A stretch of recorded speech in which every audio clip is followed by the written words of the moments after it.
निश्चिंत किसान, फसल बीमा सबका समाधान, सुरक्षित फसल निश्चिंत किसान, फसल बीमा सबका समाधान। आज ही प्रधानमंत्री फसल बीमा योजना से जुड़ें और फसल नुकसान से होने वाली आर्थिक हानि से निश्चिंत हो जाएं, ताकि प्राकृतिक और स्थानीय आपदा पर भी फसल नुकसान होने पर आप उसकी सही कीमत पाएं। प्रधानमंत्री फसल बीमा से जुड़ने के लिए आज ही नजदीकी कृषि कार्यालय, सहकारी समिति, बैंक शाखा, अधिकृत बीमा कंपनी या जन सेवा केंद्र में जाएं। आप फसल बीमा पोर्टल www.pmfby.gov.in पर भी जाकर फसल बीमा प्राप्त कर सकते हैं, क्योंकि सुरक्षित फसल निश्चिंत किसान, प्रधानमंत्री फसल बीमा योजना, कृषि एवं किसान कल्याण मंत्रालय, भारत सरकार। बेमौसम बारिश आए, घनघोर तूफान मंडराए, प्राकृतिक आपदा से हुई हानि, सूखे बाढ़ की परेशानी, कीट पतंगे करे नुकसान, सुरक्षित फसल निश्चिंत किसान, फसल बीमा सबका समाधान, सुरक्षित फसल निश्चिंत किसान, फसल बीमा सबका समाधान। आज ही प्रधानमंत्री फसल बीमा योजना से जुड़ें और फसल नुकसान से होने वाली आर्थिक हानि से निश्चिंत हो जाएं, ताकि प्राकृतिक और स्थानीय आपदा पर भी फसल नुकसान होने पर आप उसकी सही कीमत पाएं। प्रधानमंत्री फसल बीमा से जुड़ने के लिए आज ही नजदीकी कृषि कार्यालय, सहकारी समिति, बैंक शाखा, अधिकृत बीमा कंपनी या जन सेवा केंद्र में जाएं। आप फसल बीमा पोर्टल www.pmfby.gov.in पर भी जाकर फसल बीमा प्राप्त कर सकते हैं, क्योंकि जब खराब मौसम की फसल बीमा योजना, कृषि एवं किसान कल्याण मंत्रालय, भारत सरकार। उपज का सही अनुमान है मेहनत का असली सम्मान। अब गांव-गांव और खेत-खेत की बात है कुछ फसल निराली, बीमा योजना फसल बीमा पॉलिसी से और छाई है सुरक्षित हो रहा खुशहाली, द्वार-द्वार और हाथ-हाथ में सुरक्षा की सौगात, गर्व से बोल रहे हैं सभी किसान, मेरी पॉलिसी मेरे हाथ। आजादी के अमृत महोत्सव पर हम देश के किसानों को दे रहे हैं सुरक्षा की सौगात। प्रधानमंत्री फसल बीमा पॉलिसी अब आपके हाथ, और पॉलिसी को बीमित किसानों के द्वार तक पहुंचाने के लिए हमने फसल बीमा पॉलिसी वितरण कार्यक्रम का किया है शुभारंभ। देश भर के किसानों ने करीब 21,000 करोड़ रुपए ही प्रीमियम के तौर पर दिए, लेकिन उन्हें मुआवजे के तौर पर 1 लाख करोड़ रुपए से ज्यादा मिले। जब खराब मौसम की हो मार, PMFBY आपकी सुरक्षा पार। प्रधानमंत्री फसल बीमा योजना, कृषि एवं किसान कल्याण मंत्रालय, भारत सरकार। हर पल मददगार, एक ही उपज का सही हर घटक, किसान, बैंक, मेहनत, बीमा कंपनी, CSC एवं सरकार। पारदर्शिता इसका फसल बीमा योजना से यहाँ लेखा जोखा भी हुआ और सुरक्षित हो रहा किसान।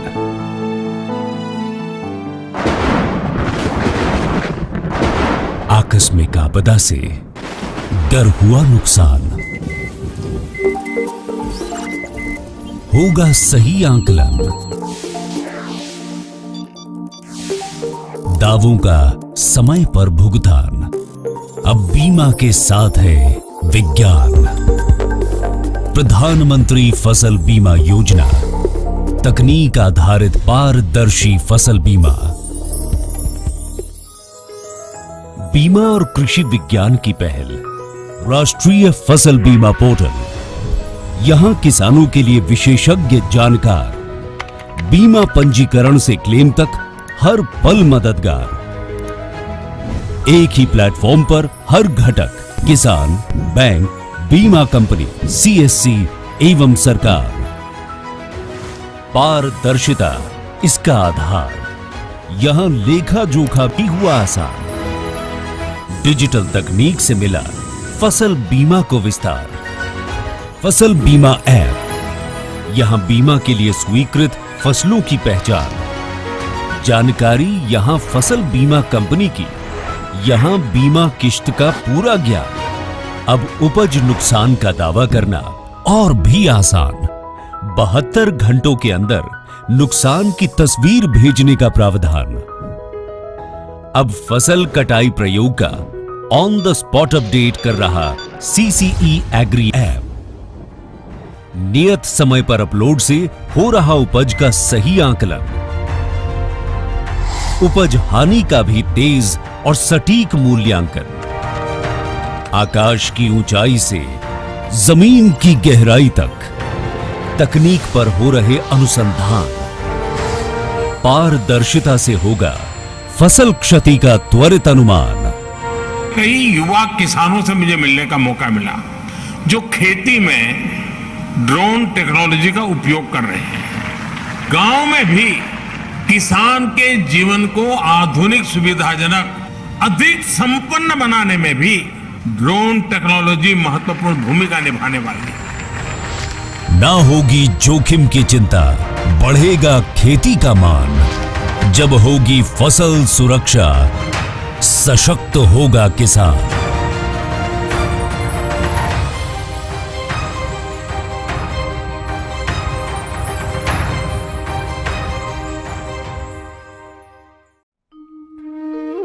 किसान देश का गौरव और अभिमान है, और उसका अभिमान है उसकी फसल। प्रकृति के प्रकोप को किसान आपदा के रूप में झेलते हैं, जिसके फलस्वरूप उन्हें फसल नुकसान में हजारों लाखों की आर्थिक हानि का सामना करना पड़ता है।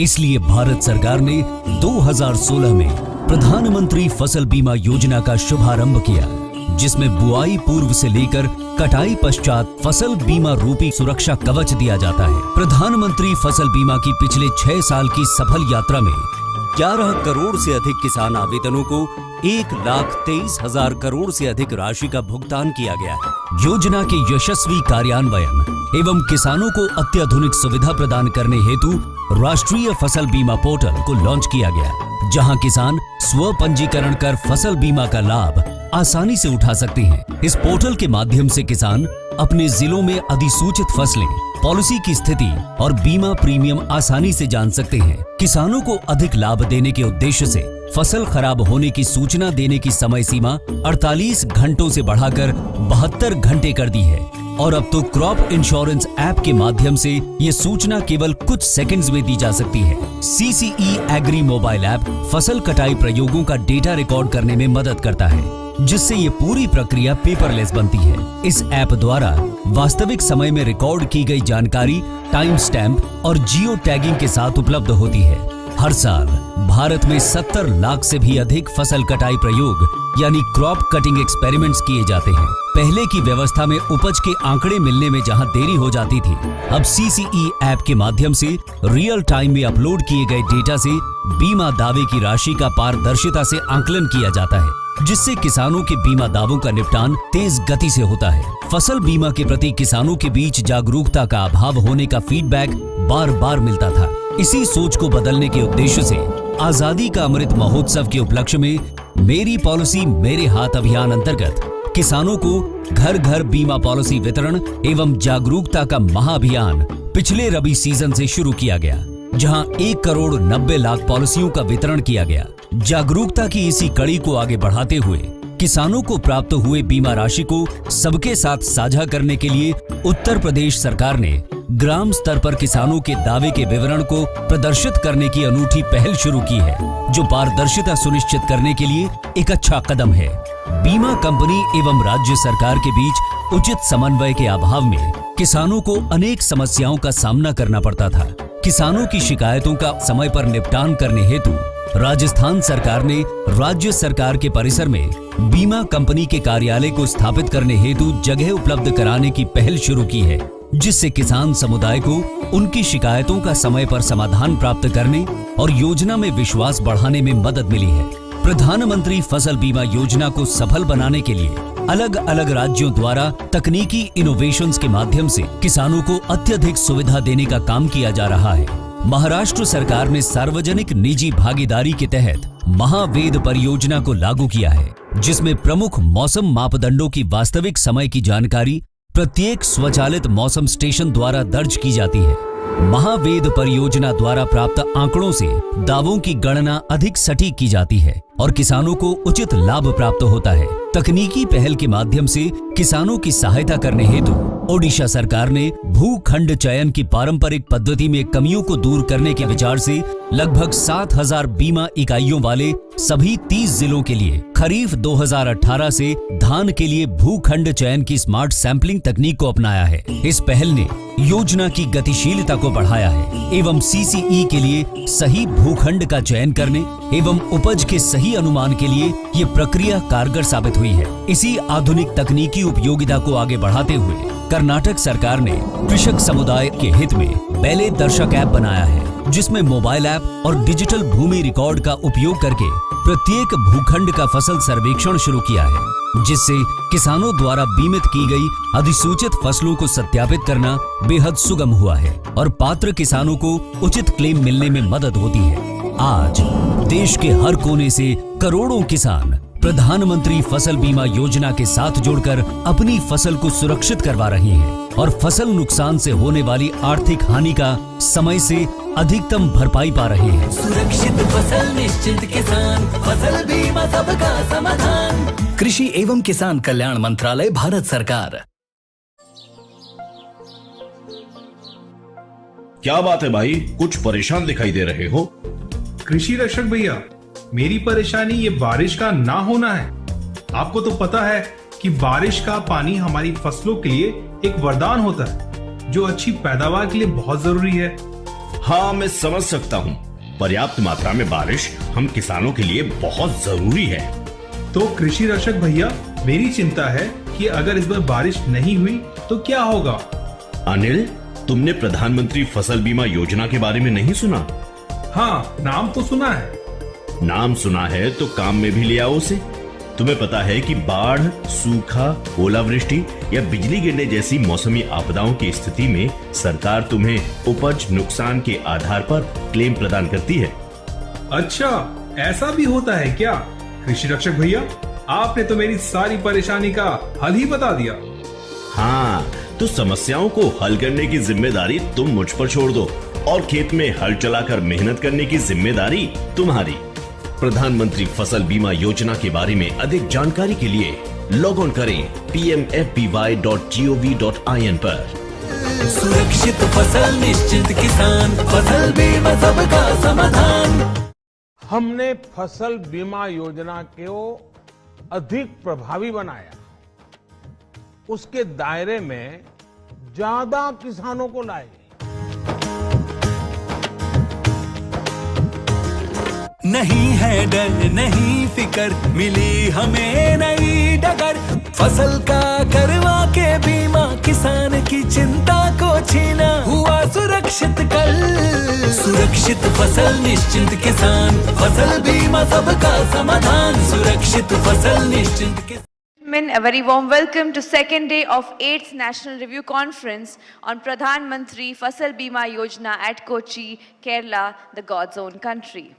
नमस्कार मंडी, तुम्हा स्वागत, हार्दिक स्वागत करते मी सगळ्यांना आणि एंडे प्रियപ്പെട്ട മലയാളികൾക്ക് എന്റെ ഹൃദയം നിറഞ്ഞ സ്വാഗതം. இன்னொரு வாட்டி உங்கள் அனைவருக்கும் என்னோட காலை வணக்கம். So yesterday we all did an interesting pin activity and you all have seen, you all have enjoyed doing that outside the ballroom. So let's have a glimpse of that right on the screen here. All eyes over here. Thank you.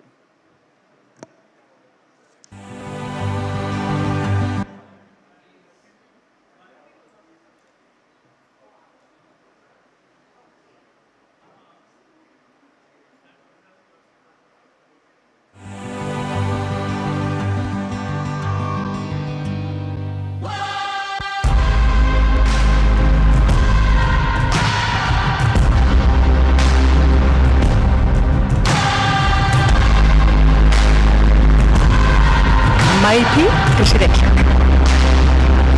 मैं भी कृषि रक्षक। मैं भी कृषि रक्षक। मैं भी कृषि रक्षक हूँ। मैं भी कृषि रक्षक हूँ। हाँ, मैं भी कृषि रक्षक हूँ। मैं भी कृषि रक्षक। मैं भी कृषि रक्षक हूँ। मैं भी कृषि रक्षक हूँ। मैं मैं भी कृषि रक्षक। मैं भी कृषि रक्षक। मैं भी कृषि रक्षक। मैं भी कृषि रक्षक। मैं भी कृषि रक्षक। मैं भी कृषि रक्षक। मैं भी कृषि रक्षक। मैं भी कृषि रक्षक। मैं भी कृषि रक्षक। मैं भी कृषि रक्षक।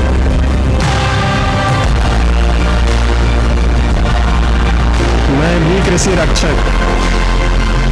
मैं भी कृषि रक्षक। मैं भी कृषि रक्षक।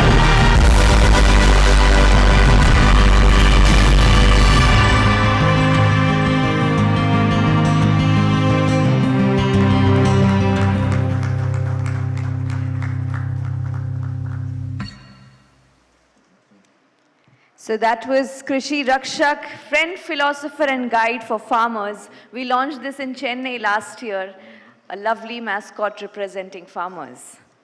So ladies and gentlemen, let's begin with our panel discussions for today, the panel discussion number 5. The topic would be climate change and catastrophic risk, reorientation of insurance sector for resilient agriculture risk protection. And I would like to invite our respected panelists for the same. Shri CSR Murthy, CGM FSDD, NABARD. Shri Manoj Yadav, Senior Advisor, ICRI GIZ, India. Shri Karthik Iyer, Senior Officer, SFIIF ILO, India. Shri Kolli N. Rao, Senior Advisor, IRICS. Shri Anuj Kumbhat, Founder and CEO, WRMSL. Shri Swapnil Soni, Senior Underwriter, SCORE, SE Zurich. Dr. Shrikant Poluju, Scientist, SENR, SE ISRO. Dr. George E. Thomas, Professor, Insurance Institute of India. And our moderator, Dr. C.S. Murthy, Director, MNCFC. Can we have a round of applause, ladies and gentlemen? Panel discussion begins. Thank you.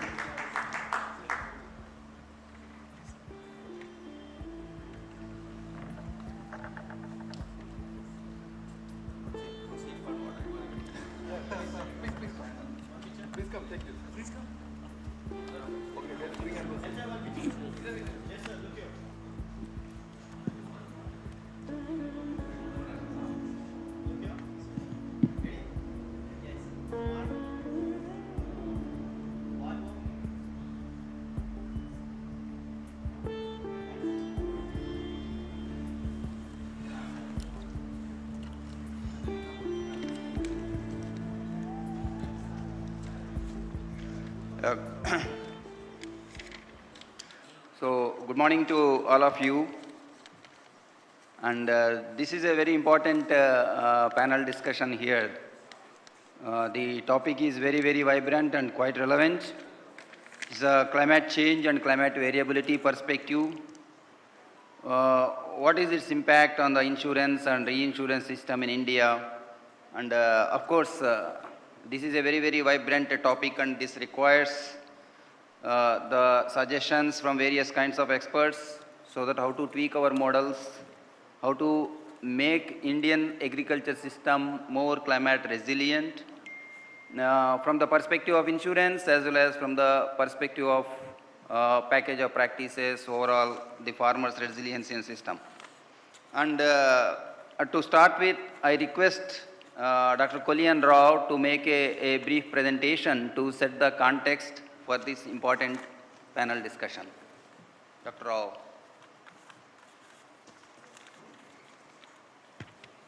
Good morning and thank you. And we all had a beautiful start to the day.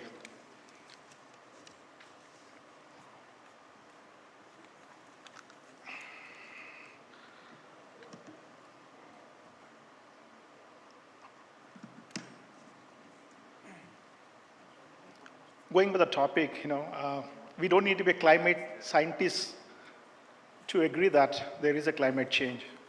It's quite real. So just to look at few numbers,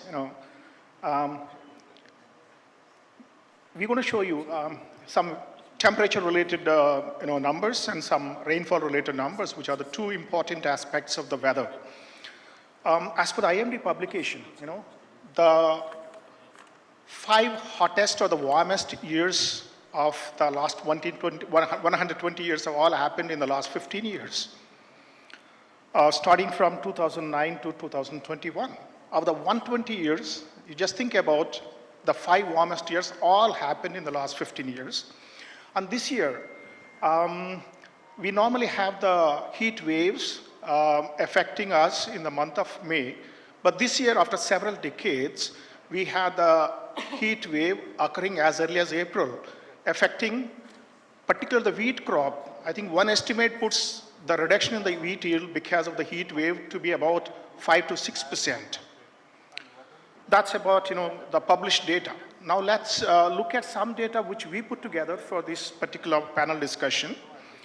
Another most important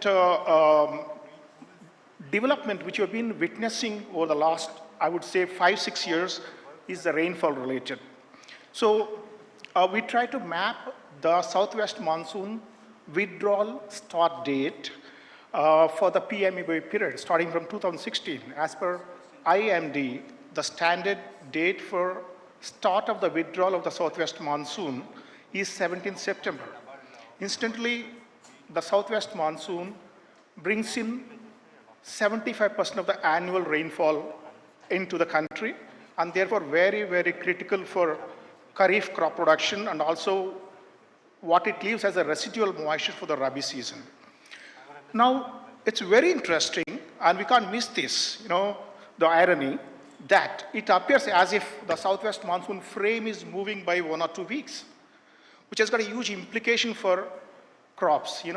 In the month of September, later part of September and early part of October, that actually coincides with the crop maturity, harvest. So unseasonal rains can actually really ruin the crops. So starting from 2017, you can see as in the 17th September, 2017, the withdrawal started late by 10 days. 2018 started late by 12 days.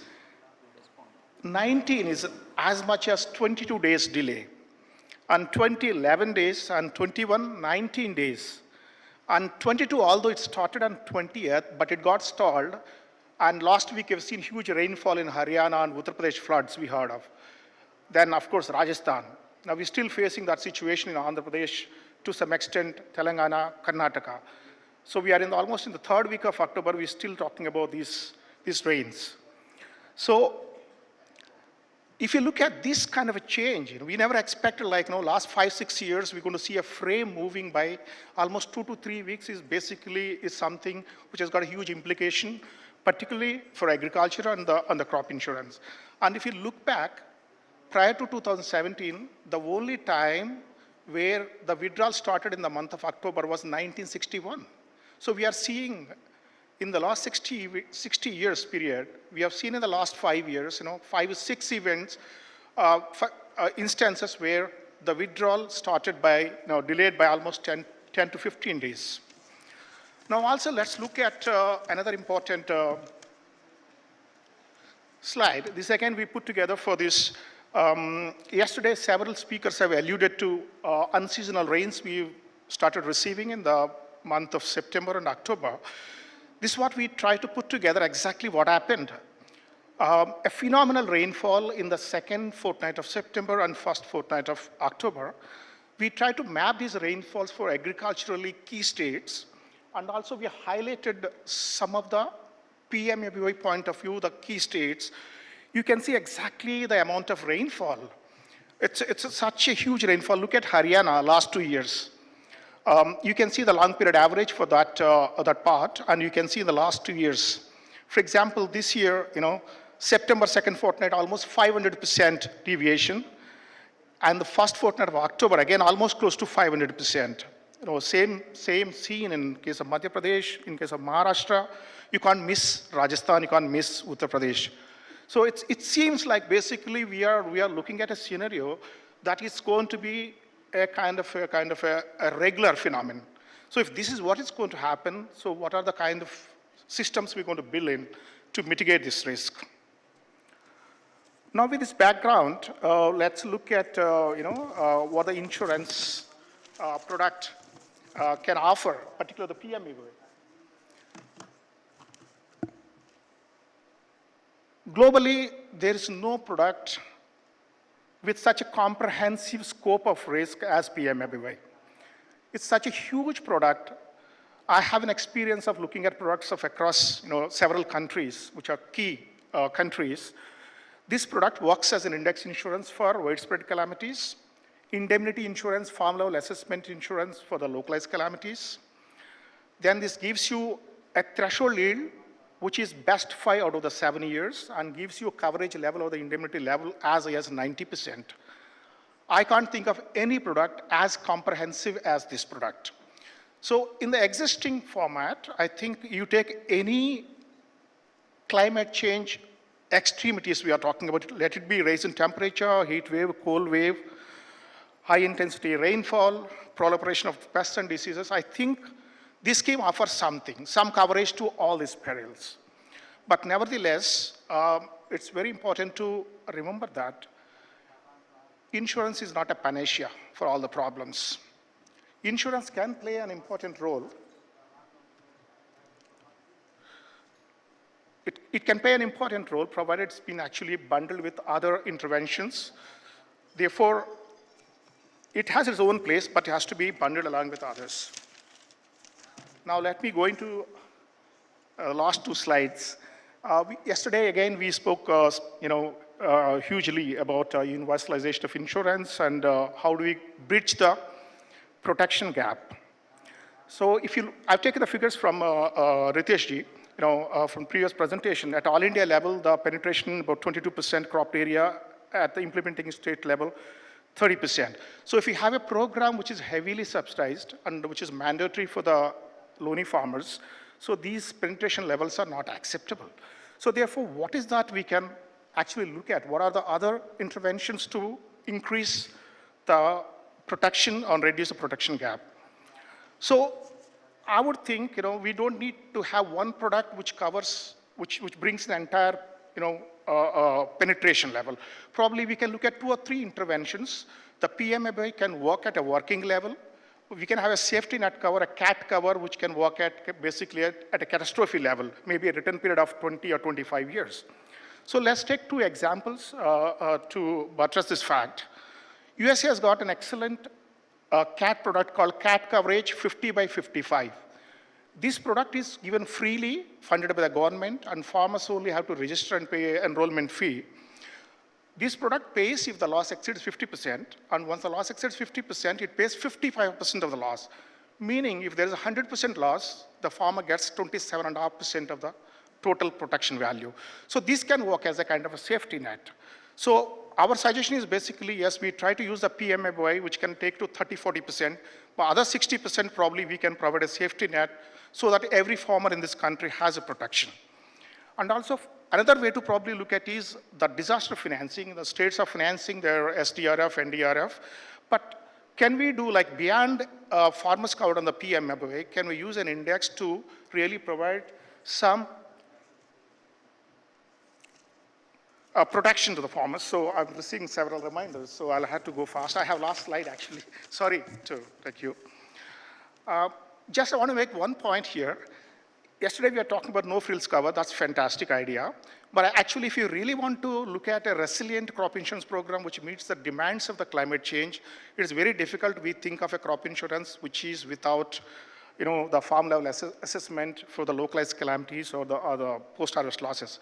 But just I want to share 3 or 4 experiences we have seen in the last 3-4 years. One, when the tender happened in 2020, I don't think insurance company thought about the magnitude of the localized calamities we're going to face. So consequently, the pricing which was done, actually there was no pricing done for these perils. So when we go into 23, actually look at last 3 years experience, probably it can actually put in a lot of loads on the pricing. The second one is, we never expected these massive these events and the reporting. So it created a logistical challenge in terms of reporting as well as managing the loss surveys. So these are the important learnings I think we need to deal with exactly. So what we need to do, one is basically can we do a 2-step process like parameterizing some of these localized parameters. And second one is also creating an incentive or a disincentive system so that the way the surveys reported, assessed, So there's an automatic incentive or disincentive system. So this is another thing. And yesterday, several states have received, awards for completing the record integration. So can we complete that so that we have a satellite image overlay and probably you can read this together to address some of the localized calamities?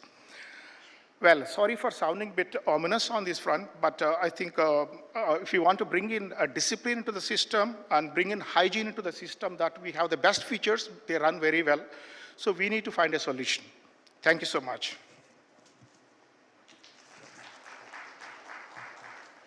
That's great. Dr. Kullian Rao has set the context in a perfect way.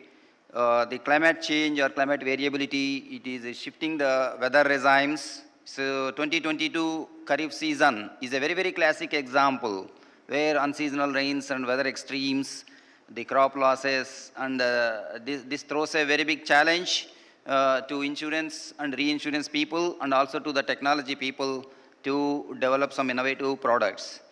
Now this topic is now open for panelists. I now request Sri CSR Murthy from NABARD, because NABARD is a major stakeholder here in climate resilience, and then they are working very, very, very closely with the activities related to rural development. So I would like to know from Sri Murthy, what is the perspective of NABARD? And quickly, can you put some points, apprise the audience here? Yeah, Sri Murthy. Yeah, good morning, Chair. Good morning, participants. I would be giving the NABARD's perspective, NABARD's understanding on the climate financing. We are since our inception of the organization, we are working on the natural resource management. So namely rainfed agriculture, vulnerable sections, and of course agriculture in general. So therefore climatic action is very important to NABARD and to our stakeholders.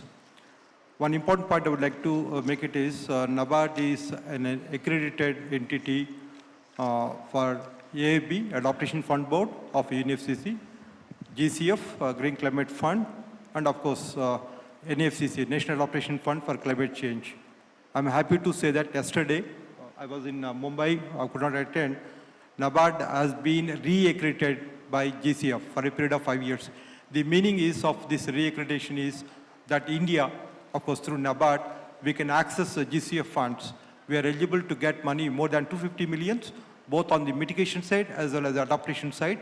I'm sure insurance is one of the cross-cutting theme falling on adaptation mitigation side. This is a huge opportunity for India. It's big news to India. Well, the kind of exposure is we got 852 crores on the climate financing itself. Of course, this is insignificant number considering the huge adaptation finance gap. What we have done in climate financing is our job is primarily to bring what Dr. Rao said, to bring the climate sense to the vulnerable communities. That is a huge challenge. Science has to go to the field. That is mediated, catalyzed through NABARD, through various programs. We have developed a localized project-level climate tools, which has been refined, which has been developed by experts from KFW and GAZ. We use these tools extensively in the field to understand the interventions. These tools which are available. All the climate-related risk, we have ingrained it. One more point which I would like to bring to the notice of this one is, climate risk now, if you look at the RBI came up with a discussion paper, now RBI has recognized this, climate risk is going to impact its regulated entities. Entities means like NABARD, banks, RRBs, cooperative banks. Now RBI has told all the banks that we must recognize, identify, analyze what kind of a climatic impacts on your systems, and also come out with the strong risk management framework. I believe now with the RBI's discussion papers, NABARD's ground level work, and I presume that IRDA, I would like to be enlightened on this from IRDA side, I could not get anything from website. All the discussion paper, we have to converge at the national level to evolve a common action plan for how do we address the climate risk. One big challenge which faces that at NABARD level and all the institutions, what could be the climatic scenario, common climate scenario modeling. That is the one thing which shall be informed. All the institutes are coming down.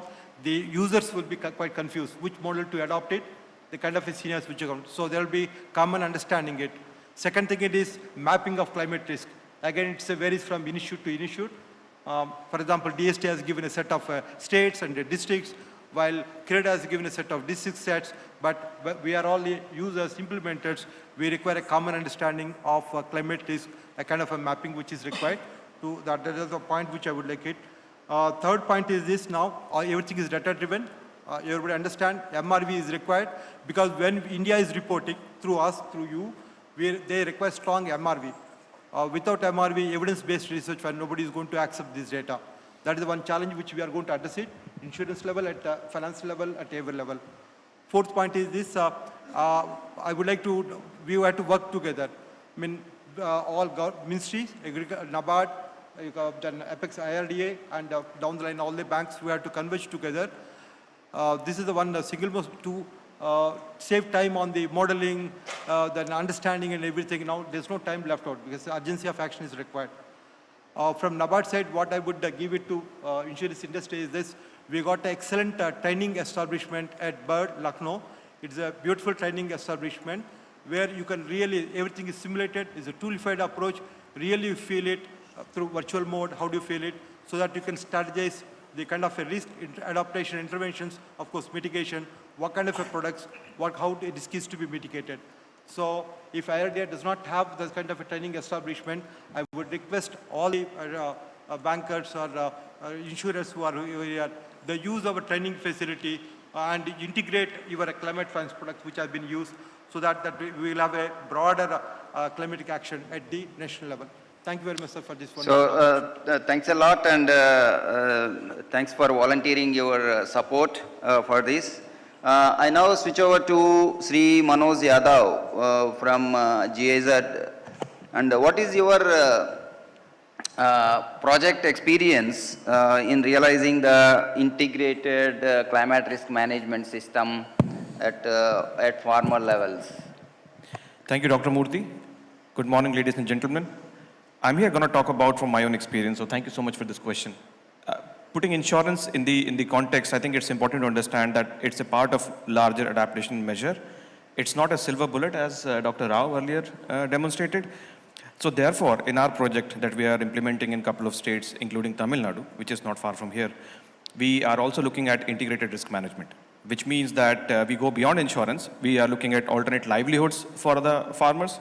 We are operational in 13 districts. We are covering maize, rice, and groundnut. We are also looking at digital soil mapping as one of the major components of our project. We are looking at mapping of water bodies as another input, which plays a critical role. So there are a few inputs like soil, water, that play a major role. We are also looking at capacity building measures in terms of how the farmers can be capacitated, because at the end of the day, no matter what we do, the management practices also significantly influence the ultimate production that takes place. Apart from that, in the larger adaptation context, we are also looking at how can we bring in stress-tolerant varieties as part of the adaptation measures. So, for example, saline-tolerant paddy varieties we are also targeting. And we are also operational at the very early stage, not operational, very early stage of discussions with the government of Himachal Pradesh, where we are exploring how can we come up with a statewide insurance cover, where, what are the feasibilities around that, and what are the dimensions in terms of risks that the state faces, what are the existing measures, which are the worst affected sectors, like tourism, for example. Himachal really depends on that, production of apple, for example. And so these are the few things that we're exploring. And but to summarize, with almost 68 billion US dollars worth of losses that India suffered in 2020 alone, I think we cannot look at insurance in isolation. And my key message here is that we need to look at integrated risk management measures. I just gave an example from our project, how we are doing it by considering various inputs like soil, water, for example, and also looking at stress-tolerant varieties, for example. So, yeah, so my key takeaway is that we really need to focus on looking at the complete picture and not just expecting everything from insurance per se. Thank you. Yeah, that's a good point. And this problem cannot be solved only through risk management kind of things from the insurance perspective alone. So at farmer level, we have to start building the climate resilient systems by adopting new package of practices and kind of things. Now, let me seek the response from Sri Karthik Iyer. And what are your suggestions to build this climate resilient system at a grassroots level involving multiple stakeholders? Thank you, Dr. Rao, and good morning to one and all present here. So I'll talk about basics as to at a grassroots level, when we talk about farmers. We heard yesterday from various speakers that farmers know what do they want and how to do their job. But then I'll present a classic example. So we were intervening in Mewat, which is one of the most backward districts in India, which is on the border of Haryana and Rajasthan. And the crops there are either rain-fed or fed through groundwater. And onion, which is a very water-intensive crop, was being grown over there for years. But due to drought for a couple of years, so they found it really hard to sustain the water supply for agriculture purpose, specifically for onion. And we intervened and we told them that they need to really change the cropping pattern, and instead of growing onion, they should grow mustard. So for a couple of years, they started doing that, and we built check dams. Suddenly, after a couple of years, there were good rainfall for about 2 years, and all the sweet aquifers got recharged, and there was abundance of water. So they switched back to onion. And what happened earlier, where the water table was at 200 feet, it went down to 500 feet.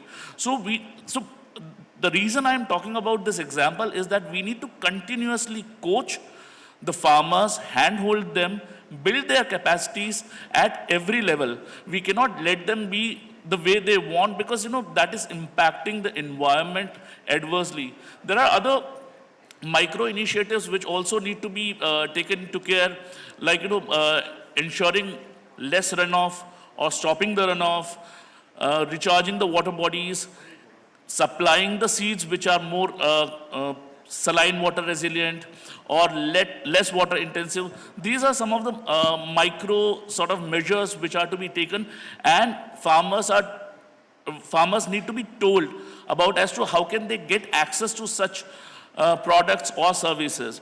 The second is, involving the agri-value chain at every level, right from the input to the credit institutions, to the output buyers, through associations. How can we involve them? How can we really share the risk by involving the entire agri-value chain into the process is one of the important things to have a climate resilient system for agriculture in the country. And last but not the least, the skilling, mapping of skilling is important. We need to see as to what sort of skilling gaps are there in the workforce around agriculture. How can we reskill them? How can we upskill them? So these are some of my thoughts. Thank you. Yeah, thanks a lot for your really very wide perspective of achieving this climate resilient system. I just now switch over to Mr. Anuj. The ministry has also started the building weather data infrastructure. Of course, there is yesterday's deliberations, if you look into that, what is called the WINGS, some new project we are starting. And currently, because of climate change or climate variability, the climate risk scenario has changed. That is, everybody knows. In this changed scenario, what kind of new weather data sets, how the weather data sets have to be strengthened, augmented, any new data sets are required in terms of density? Can you put your views on this?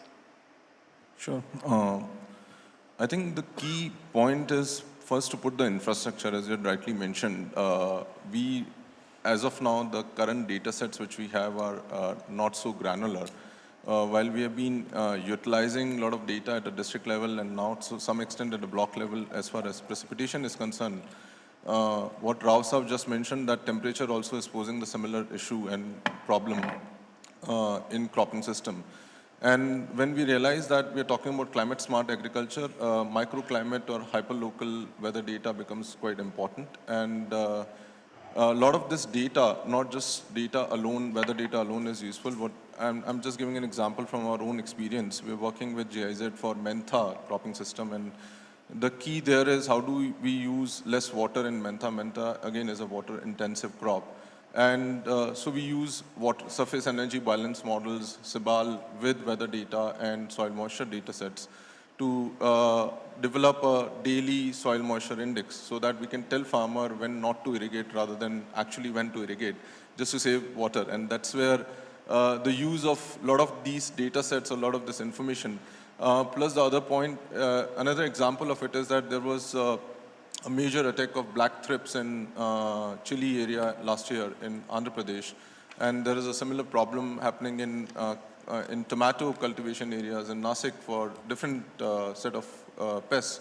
So again, we have utilized IoTs, automatic pest traps, and weather data to do pest propagation modeling. And all these are basically using a lot of weather inputs and weather data sets to generate derivatives or models around that and to address a key challenge which climate or climate change or can pose. And this is what we think is a major input in climate smart agriculture, whether you're talking about DSR or alternate with dry rice. We're working with Olam Agri and AWD, basically, again, helping farmer with data-driven agriculture and also aligning insurance company to basically offer a farm-level solution to these farmers because they are doing AWD for the first time and they are really worried about the yields. Similarly, in sugarcane, there is a different way of cultivation and the distancing. We're working with UPL there. Again, wanted a farm-level solution for sugarcane farmers because UPL is saying there's a guaranteed increment with a better agriculture practice. And farmers are not willing to agree to it unless they have some protection around it. So again, we're working with an insurance company to design a farm-level solutions for those farmers, geotagging every farm, ensuring that the data-driven advisory is also going. So there is a risk reduction where the data is helping and data network is helping, and risk transfer where we are able to use this data to offer more localized solutions. Thank you. Yeah, thanks a lot. Now, let me put this question to Mr. Swapnil. What is the kind of new data sets that are required for your insurance or reinsurance actuarial models in this climate change scenario? Can you throw some light on that? Do you require any specific data sets for that? Sure. Thank you for the question, sir. So, I mean, insurance and reinsurance is always data hungry. So my actuary will want as much data as I can provide to him with the ultimate objective, how can we adequately price the risk that we are protecting the farmers or any industry against. So climate change is not a myth. It is happening every single day. And this is already resulting into some risk becoming already uninsurable. Many nat cat risk, or let's say prime example would be Florida, where it's practically now impossible to buy a property insurance. Same is the case with, for example, wildfire insurance in Australia. So there are risks because of climate change which are becoming more and more uninsurable. So far in the reinsurance industry or insurance industry, the focus on climate change has been more on standard lines, nat cat lines, and agriculture from that perspective is also has a positive aspect to it because it's a short tail line. So if there is a cyclone risk, increasing cyclone trends would be observed probably in 5 years, 10 years, 20 years time only. In agriculture, we see the changes every year, and these changes are also then quickly factored in. A case in point is Indian agriculture. So if we see a risk increasing in a particular geography, we can easily adapt it in. Sometimes it automatically gets adjusted because the TY will automatically adjust. Insurers will go for tenders, the rates will change. Some localized risk like unseasonal rainfalls are easier to quantify and build into pricing. So this is in a way already happening. But the major concern will come around risks which are more systemic in nature and which are not short-term risks. For example, it could be heat waves, it could be increasing temperatures, and this is something which the industry is grappling with.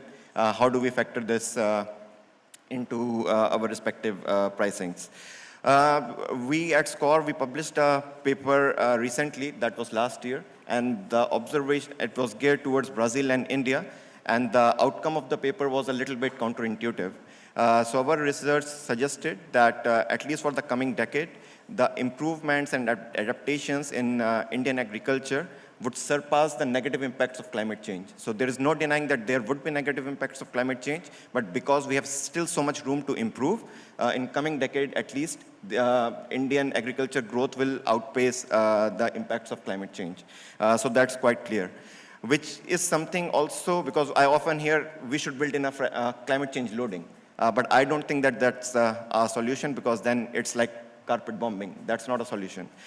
We really need to identify or give also credit to this adaptation and improvements. And this is something which probably the industry will have to work together towards.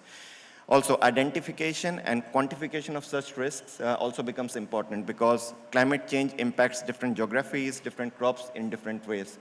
For example, C3 crops like rice and soybean might not be that much impacted as compared to C4 crops like sorghum and maize.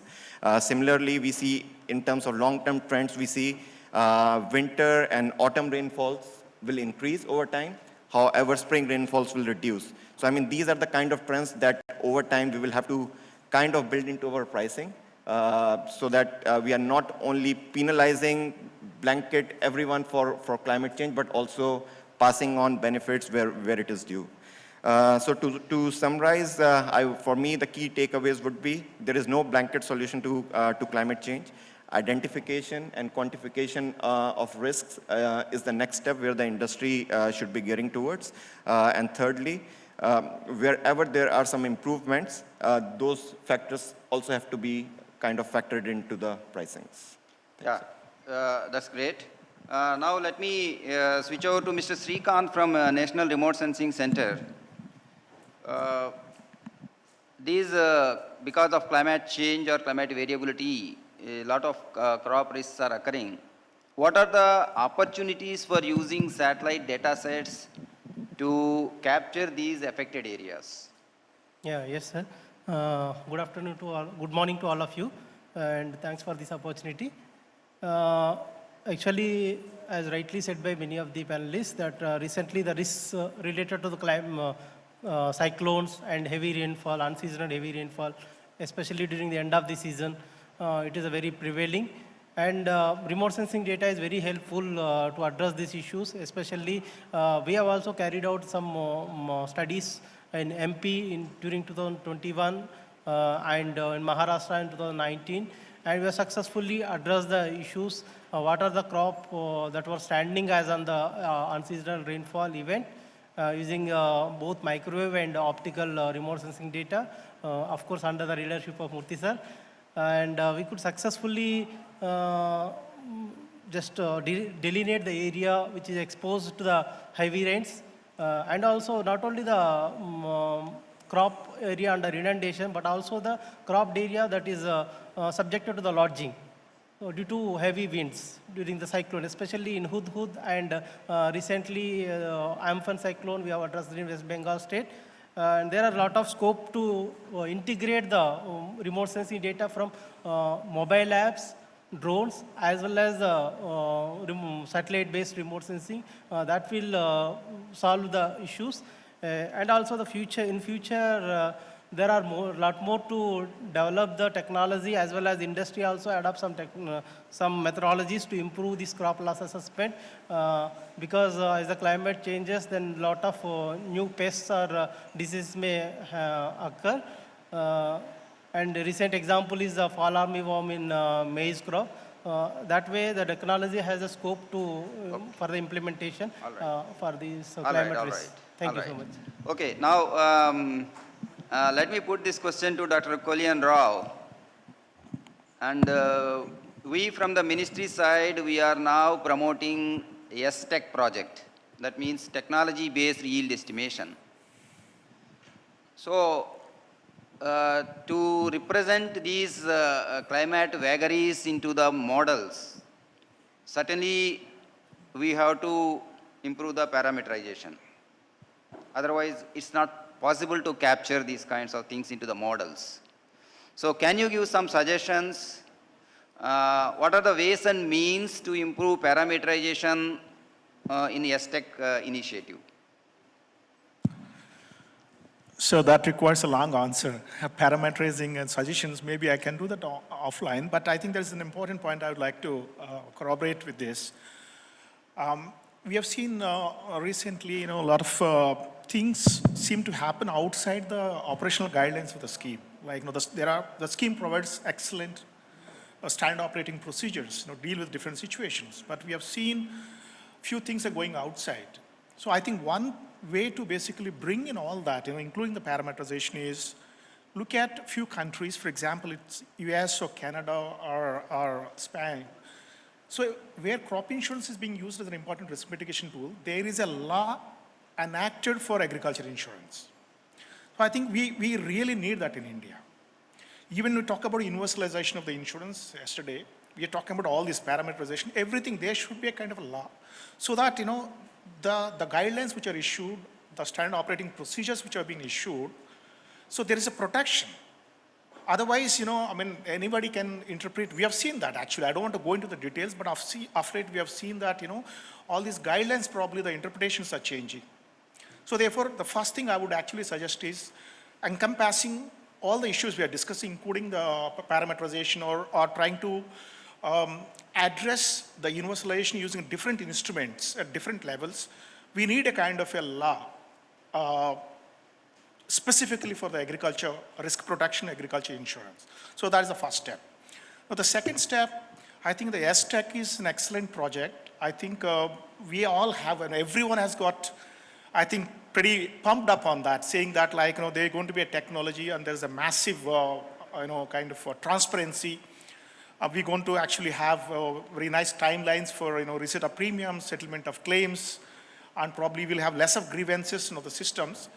But actually, looking at the parameters, this is something we need to sit together. Probably it takes few meetings to really come out with what are the parameters, how do we quantify.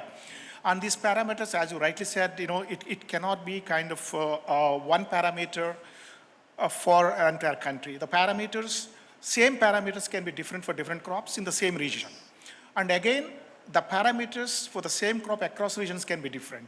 So we have to look at all the dynamics before we actually think of parameterization.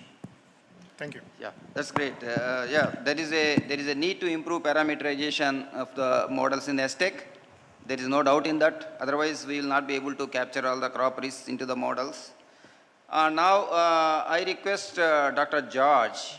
He is from Academic Institute, Academic and R&D. So what are the new research opportunities that emerge because of this climate risk management system? Can you just, from academics perspective, what are the new research opportunities and how do we accomplish these opportunities to build some new models? Thank you very much for that question, sir. Let me just put a few things in perspective. One, the climate change is going to affect the people whom we are looking at, the farmers, the agriculture sector, basically in 4 ways. One is that there will be more heat waves and more deaths which can happen because many of the farmers work in the open. 2, there will be more of wildfires. 3, there would be more of flash floods. And 4th would be more of convective storms which can cause changes in the way the rains come, and we are heavily dependent on rains and monsoons and climate, the entire agriculture sector. So for this, insurers, yes, insurers, for them the biggest challenge is that we don't have, as we saw in Mr. Rao's the presentation, in the last 100 years we have got 5 years which are in focus, and these are all recent. And from there we don't have that kind of data which can take us anywhere to make a close prediction of things, how they'll be.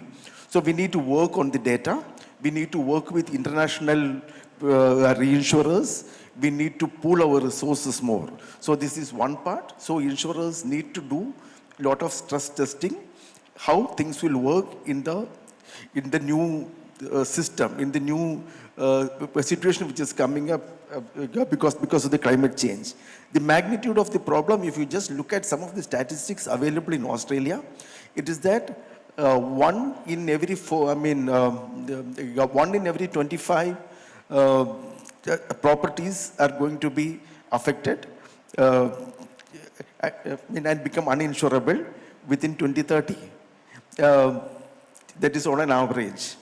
But in general, in many of the critical areas, 1 in every 15 and 1 in every 11 in some of the areas. They are going to become uninsurable in the sense that nobody can really, an insurer cannot really assess or predict what kind of losses will come.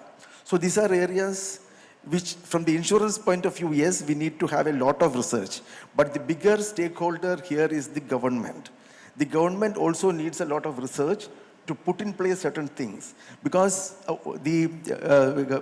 something like climate change, which is of this much of magnitude, no insurance company will be able to solve it themselves, even if they are working very closely at an international level. The government has to take some initiatives. 1 or 2 examples which I can say. One is the monkey's cheeks. The monkey's cheeks, the monkey can store food in its cheeks for days together. So like that, there are monkey's cheeks experiments which have been done in Thailand as well as in Russia, where there are huge compartments, huge reservoirs are built under the city. So this is something which, in cities it can be done, otherwise it is not viable. So there are parks which will slowly allow seepage of water whenever there is a heavy rain, which goes into reservoirs, and from the reservoirs it is later on released into the rivers when the water level comes down. This can arrest situations of immediate flooding. And another thing, if you are looking at Sendai, for example, or that way in Japan, they have got ring canals. Ring canals was a very traditional way of preventing tsunami as well as for preventing floods. But this is something like you are seeing canals at something like 2 kilometers or 3 kilometers away from the shoreline, which will be running in parallel. But then in India, where to do it, how to do it, we need to have a lot of remote sensing. We need to have so many tools to understand where exactly we do spend. For government, it is taxpayers' money which they are spending, so they need to understand which are the vital areas where we need to spend. And for that, we need a lot of research. It is not like one institution doing it. Hundreds of institutions in the country need to take it up. And that is it from my side. As of now. Yes, that's a good information you have given to us. I will just quickly come back to NABARD, an important thing, because NABARD is a big brother here in the country for agriculture and rural development. The point is very clear: to address the climate change or climate variability related issues, there is a scope to develop new information products, either to support insurance, reinsurance, or rural development in general. If some agencies, technology agencies or science and technology agencies, if they come up with some kind of proposals for this, whether NABARD will fund these proposals? Yes, the answer is yes. So can you quickly say just what are the way to approach NABARD? Is there any procedure, any things, any contact person in NABARD? No, I am a technology person. I know very well there is a lot of scope for this. I have certain ideas. I know certain agencies where certain kind of expertise is available. Can I route these agencies to NABARD for funding? It's not on a commercial basis. It's not on a business perspective. Yeah, first again, the premise of our funding is, of course, we all work together with NRC and everything. The premise is that whatever we fund it, whatever little money we invest it has to benefit the farming community at large. That is the one primary motive. It's not for profit. We have funds are there, dedicated funds are there. Of course, little funds are there, little money is there. We got a watershed development fund, a tribal development fund, and Farm Sector Promotion Fund, Climate Change Fund. Of course, we can access international funds as well. For example, the fund which I was talking about, I will give an example. Adaptation Fund Board, India can access under 10 million USD. Originally we got 10 million USD and we can access 10 more. And at AAB, different components there. Innovation is there, upscaling projects are there. Recently, IIT Mumbai has submitted a proposal. IIT Mumbai and Indian Tropical, I have at Pune and University of Agricultural Sciences of Maharashtra. So this kind of convergence projects can be posed. We can get funding either from side or we can access international funding. So we can help you, and our regional offices are there at all state capitals. DDMs are there at sub-districts. The information is not an issue, or you can reach to us at that office. Fine. Thank you. Fine. So, very good discussion on this important aspect. We'll certainly look forward to the support from NABARD and to build a kind of new information products. And also one of the key important areas is there, as said by our Secretary, Sri Manoj Ahuja. So right now, these efforts are in silos. So different agencies are doing different things. It is time to move from silos to synergy. So we are seriously working towards building a national framework to develop innovative products and kind of things. So now this panel discussion comes to an end. If time permits, can I take some questions from audience? How much time is left for me? 10 minutes. Okay, this is a very, very vibrant topic. I am sure that many people raise their hands. Yeah, Mr. You are from Sisri, Mr. Pandey, I think. Thank you for the good discussion, panelists. The one question anyone can answer is related to, in case, let's assume a scenario where climate change accelerates in coming few decades, the frequency and severity of secondary perils is or will be skewed towards extreme. In that case, how do you foresee the changes? Of course, we all agree that the PMFBY scheme has to be agile. Then in that case, how do you foresee the changes in PMFBY as a product? Thanks. This is to whom? You want to put this question to any specific panelists? So maybe Swapnil can answer. Yeah. Maybe I pass it on to Kohli sir. I'll add, but I think he's a veteran, so he might be able to answer it better. So yeah, I mean, like you started to say that PMFBY is agile, and in my initial arguments, I mentioned that agriculture as a line itself is short tail, so it's also quickly adaptable. So in case climate change accelerates, which means insurers, reinsurers would be at higher risk, and this had to be adequately adjusted. I mean, there is only a limited amount of risk transfer that can happen, and after a point, it might become either unaffordable or uninsurable. So till the time it can be transferred to insurance companies or to risk takers, actually, it could be adjusted through already inherent mechanisms in the scheme, for example, threshold changes, then rates that the insurance companies are quoting, indemnity levels can be changed. But I don't know, in some cases, like yesterday we were discussing, no frills policy, and then it could be really dedicated if we believe one part of the country or specific crops are more susceptible now because of unforeseen kind of movement in the climate change trends, then probably a parametric solution could be thought about only for specific perils, something like this. But like your original point was, it has to be agile, and I think in the stakeholder room, I think we have enough resources and gray matter to be able to do that, hopefully. Sir, anything to add? Yeah. Thanks, Swapnil. You covered very well, but just a couple of thoughts. One, since Swapnil also mentioned that like we take the threshold as a moving average. So to some extent, some of these like, the rainfall events, we are talking about unseasonal rains, so automatically gets captured. But I think the more important point is right now the burn cost, the pricing, we take 10 years. I think it's important that we actually have a longer time series after proper adjustment for the trend.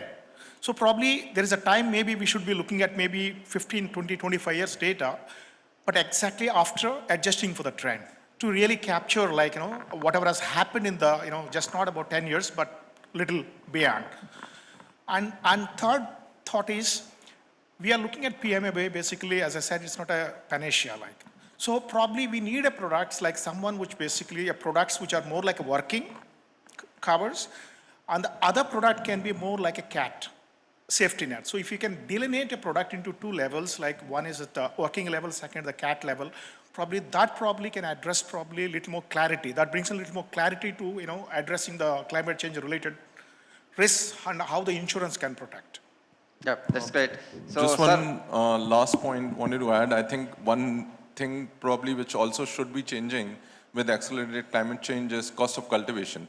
So we are not just talking about covering the same risk or changing the trigger, we are probably also talking about increasing the sum insured, and that's where things can change further. So I think all these things have to be looked into perspective, because climate change acceleration would result in increased cost of cultivation for the farmer.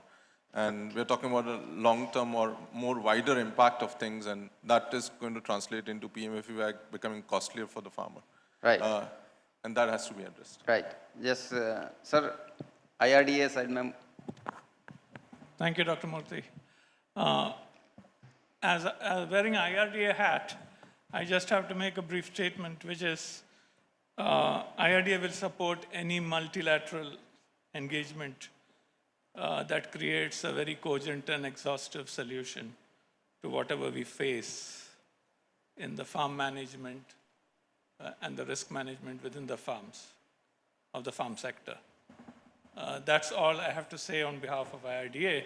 Now, coming to some more interesting points noted, I just want to clarify as an underwriter that any insurance, especially ones that are volatile, frequent in risk in terms of severity, insurance is not premium chasing claims, or that's not the model. Okay, and within the agri sector, we can have two views on whether it's long tail or short tail. I would consider weather-related event as short tail.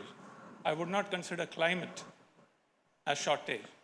And then insurance is not just about managing to finance losses.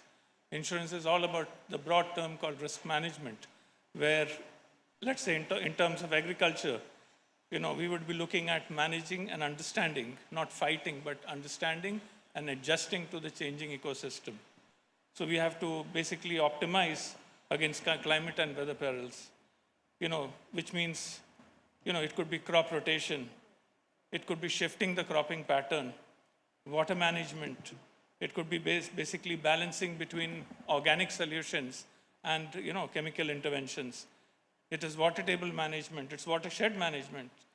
It's also harvest automation, minimization of waste, creating a cold chain to manage the post-harvest delivery, because all of this means money to the original creator, that's the farmer. So with regard to Anuj talking about granular data, I entirely agree with him. Okay, and basically, yes, I like the term agile, because that's used by software developers. That is, you fail early. You do not invest, create a whole project, and then say, ouch. So local solutions, more granular data, and you are there. And then finally, parameterization is basically creating an index of causal variables. Okay, and parameterization has to be an iterative process. So there is no one fix solution. It's a self-learning model that keeps improving itself, and improvement is actually adjusting to real-world situations. Thank you, gentlemen. Yes, so we fully agree with you, sir. There are no customized solutions. There are no ready-made solutions. We need to customize the solutions. For that, we require a very good data infrastructure. Hopefully, the ministry's initiatives of STEC and WINDS will solve this problem to a larger extent. And I think, shall we close this session, organizers? Sir, I have a question here. Just one more suggestion, once the wind comes, I guess we can look into a double parameterization. The first trigger can be once the threshold of the rainfall breaches an index. Is this for me or for in panelists? I guess just the panelist, because we were talking about how can we come over the climate risk. I guess what happens is when we do the CCs, sometimes or midterm is announced, according to the satellite data, it is a bumper harvest. And still, you know, we are meant to pay midterm season. So I guess if you have a single trigger which is incorporated into the plan, which post which only the second layer of loss gets triggered, I guess that can be an option which can be looked into. And just a suggestion to Mr. Shrikant, if we can have some, you know, training program for the insurance industry, specific to what is being discussed here, it would really help, you know, a week kind of a program, not like a seminar or something, where we get a hands-on experience to read the data, you know, play around with the data and, you know, use it for our pricing as we go ahead. Because with Yes Tech, I guess that's the kind of knowledge we all would require to be an active part of the change we are, you know, hoping to happen in this coming year. Yeah, that's good. Our intention is to plan a very systematic and structured database, whether it is related to yield or weather parameters. I hope these two projects will be certainly make some impact on crop insurance system. So, any other things from audience? If nothing is there, now we'll close this session. Yeah, sorry for that. I'm not an insurance person. I would like to add one point which we have the experience. We fund infrastructure to the governments as well as private infrastructure. The problem is whatever the science tells, whatever the projections are there, that has to be go to the state governments. That additionality, because of virtue of climate change, which is measured through projections, that additionality of investments has to be factored in. That is a huge gap. That climate lens in infrastructure, still it's a huge gap. Of course, thereon, then insurance comes into the picture or disaster comes into the picture. So it has to come first. Thank you. Yeah, thank you very much. And now we are closing this session. Thanks a lot to all the panelists and participants for their participation. I hope some meaningful points have come out from this particular session.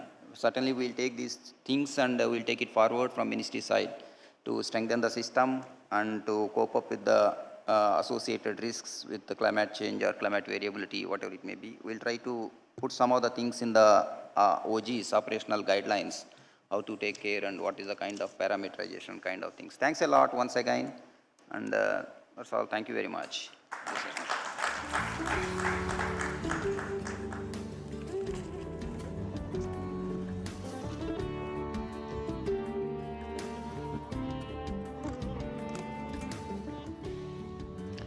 Heartiest gratitude to all our panelists and thank you so much, Murthy sir. Let's now begin with our presentations. The topic would be bundled climate insurance and digital platforms for scaling up risk protection solutions. Dr. Giriraj Amarnath is Principal Research Disaster Risk Management and Climate Resilience Specialist and Research Group Leader, Water Risks to Development and Resilience of the International Water Management Institute. His role focuses on climate risk assessment, monitoring and early warning tools using Earth observation data and modeling tools, and also the development of disaster management solutions. I now request Dr. Giriraj Amarnath to kindly come on the dais and present. Thank you.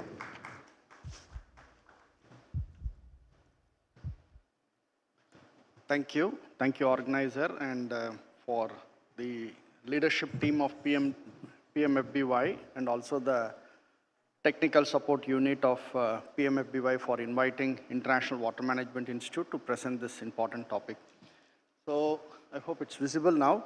So I have been working with a number of years in parametric product, but more from the academic perspective and looking at aspects in scaling risk insurance program in South Asia and Africa. So there are two-fold of these slides we will be presenting today. One looking at index-based flood insurance we developed in Bihar, Uttar Pradesh, and also now doing it in Bangladesh and Sri Lanka. That's an example. And then we also came with a lot of consultation with farmers that some of us have spoken in the last few hours or yesterday as well, is about many of the claims are about 30 to 40%, and we may need some supplementary NatCat product to mitigate the risk. And there we did a lot of randomized control trial, willingness to pay and look at what farmers' needs are. And I think in the previous panelists, it was also highlighted about we need to look beyond parametric into bringing the aspects of bundling solutions, whether it is inputs, whether it is climate services. So you'll see some of this example. I hope I can move my slide. Okay. So these are the topics that I will be highlighting on floods and drought program, what we do in International Water Management Institute. It's a global organization with headquarters in Sri Lanka, and we have presence in over 60 countries, and we have national and regional office in over 15 countries in Asia and Africa. So, and we are also now working on a global scale model of scaling the risk insurance of flood peril, which you will see some initial concept ideas what we are doing. And also, I was also asked to speak about the risk analytics platforms we are developing. We have developed many in Africa, and some of them we just handed over to government of Sri Lanka, which is also undergoing a massive reforms in agriculture with the failures of being an organic agriculture plan they have set. So one, our main focus are on these 4 points. One is how do we bring resilience? I think insurance is one factored into this resilience. We need to look beyond insurance, whether it is a watershed program, whether it is livelihood enhancement. A lot of work we need to look at also on the better markets. We also, I mean, many of the insurance companies have spoken on the market, but it also comes with better product and better innovations need to be developed to strengthen that resilience market. But when we say resilience, it also need to be inclusive as well, looking at marginal disadvantages group and as well as the women and youth. That's where the CGR focus is all about in the era of building transformative thinking in the agriculture process. So a couple of points on local institutions capacity. So we do a lot of training program for insurance industries in Africa largely because the growth is not so extensive. Even we saw Africa Re is a couple of years have been established, not unlike in other regions in Asia or America. So there is a lot of need to be done there. That's our focus there. So if I just go into the, lot of people have spoken about data. In fact, the winds and other systems. So when we started the peril like flood, one of the challenges that country like India, we do have a lot of basins where it is highly classified. You may not have access to data of discharge points, water level, specifically rivers like Ganges. And also the disproportionate weather stations are also there. And a lot of stations are also not available in regions where there is highly affected by flood. So we looked at a lot of challenges on that. Poor penetration of insurance is because lack of risk data is available. And also risk insurance or reinsurer also not really interested if there is not good vulnerable data is not there also. So there is who will really pay the cost of setting up a catastrophic model as well. If the scale of the model is not, or the scale of the volume is not big, no one is really going to invest in risk modeling. So we need to look at alternative data. That's where we build our own flood model and satellite remote sensing data. So if you look at these, so I'll just summarize everything. So we work with, we are hosted by Indian Institute of, Indian Council of Agriculture Research. Particularly this particular model we developed with, jointly with Indian Institute of Water Management. What it does is we look at agriculture before and after, over 20 years of information from satellite data. And we have flood depth and duration, which is coming from the model-based input. And it also looked at entire catchment, not just between the borders of India, but we need to look international borders when it comes to Bagmati Basin. So we established a collaboration in Nepal and as well as in India to set up this model. And we established the damage curve, which is very, very important to look at what stage of the flood is there, how much crop loss has happened, for which we looked at these stage-wise input cost that is coming from Ministry of Agriculture data. And once you set up that, we also have this SAR-based agriculture map. We have the dynamic flood damage map that is provided on a bi-weekly basis or even weekly basis. And then the in-season stage-wise crop map is produced. So you can see some of the outputs here. So we have this, so I'll just quickly go on that. So these are the 7 steps we have applied in the system. Starting with absorbed water level, we get it from the state government of Bihar. We get from the current agriculture data from remote sensing. We are mostly using SAR data and the 30-meter remote sensing information. And also a couple of parameters, these are quite technical, but I would be happy to share this information more on that. But then you can develop a product at a village level, crop loss information. Every village can be computed using this 7-step flow. And what you get at each village level on a daily basis, flood depth and duration can be computed in a systematic approach, right? So the cost of the input cost will vary. That has to come from the survey data, whether it is from the ministry or from the state government. But there are also standard input costs available for type of crops as well. Whether it is rice crop, wheat crop, we have a damage loss assessment can be computed based on the inputs what you produce. So moving with that experience, we then build this index-based flood insurance. Basically, it has got component on one biophysical aspect and the socio-environmental aspect.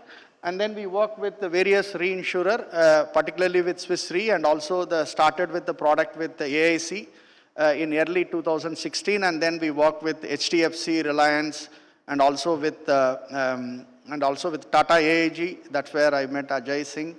And also later extensively worked with WRMS in structuring the product for scaling in a number of states. So that's how this product is developed. So we have tested specifically at the district level in 4 districts in Bihar and number of districts in Bangladesh. So simple procedure is basically the damage assessment, the remote sensing derived satellite information, and plus the water level data coming from the CWC or from the FMIS, that is the Flood Management Information Center. So in precise what you see, the model is produced with a daily inundation, flood extent and flood duration. You can see here the satellite footprint, which is precisely modeling the village level duration of the flood, and also the remote sensing derived. It's almost close to 95 to 96% reliable in terms of model derived flood extent versus the satellite derived. And obviously there is a need for improving the triggers and the water level.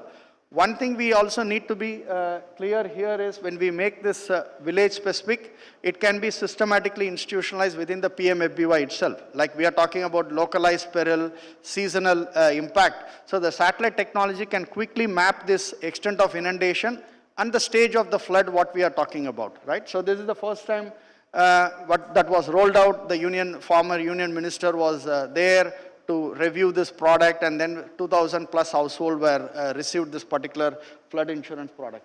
And then we tested this product similarly on a different framework, purely based on satellite data with the help of government of Bangladesh with World Food Program, KOICA with the Korean agency, partnered with WRMS.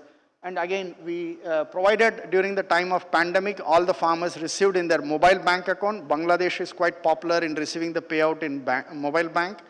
And about 5.4 million taka was provided as a livelihood resilience program. It's basically when the farmers, when the laborers are not able to travel, the days of inundation was used to compute the payout. So if there are most of the laborers are sitting in island, they cannot move to the other location. A product was designed based on the depth and duration, how many days they are not able to go for the job. That index was computed to produce that, right? So this was also recognized by the Group of Earth Observation as the best innovation in terms of climate action in 2020. And also other recognitions have come out from the UN Environmental Program and so on and so. So now scaling on that, we applied this entire model at a continental scale. And now we know potential of index-based flood insurance in a country like India, how much we could scale this particular model. And we have given roughly about 17 million hectares of highly prone to, these are only limited to agricultural area, not for urban areas. Urban area needs altogether a different modeling system. And Asia alone, it's about 13.46 million hectare of agriculture fields can be insured. A specific peril can be designed for a parametric product like this. So then we moved on with a product called BIXA, bundling insurance with seeds and climate services and weather index insurance. It is in collaboration with various state government.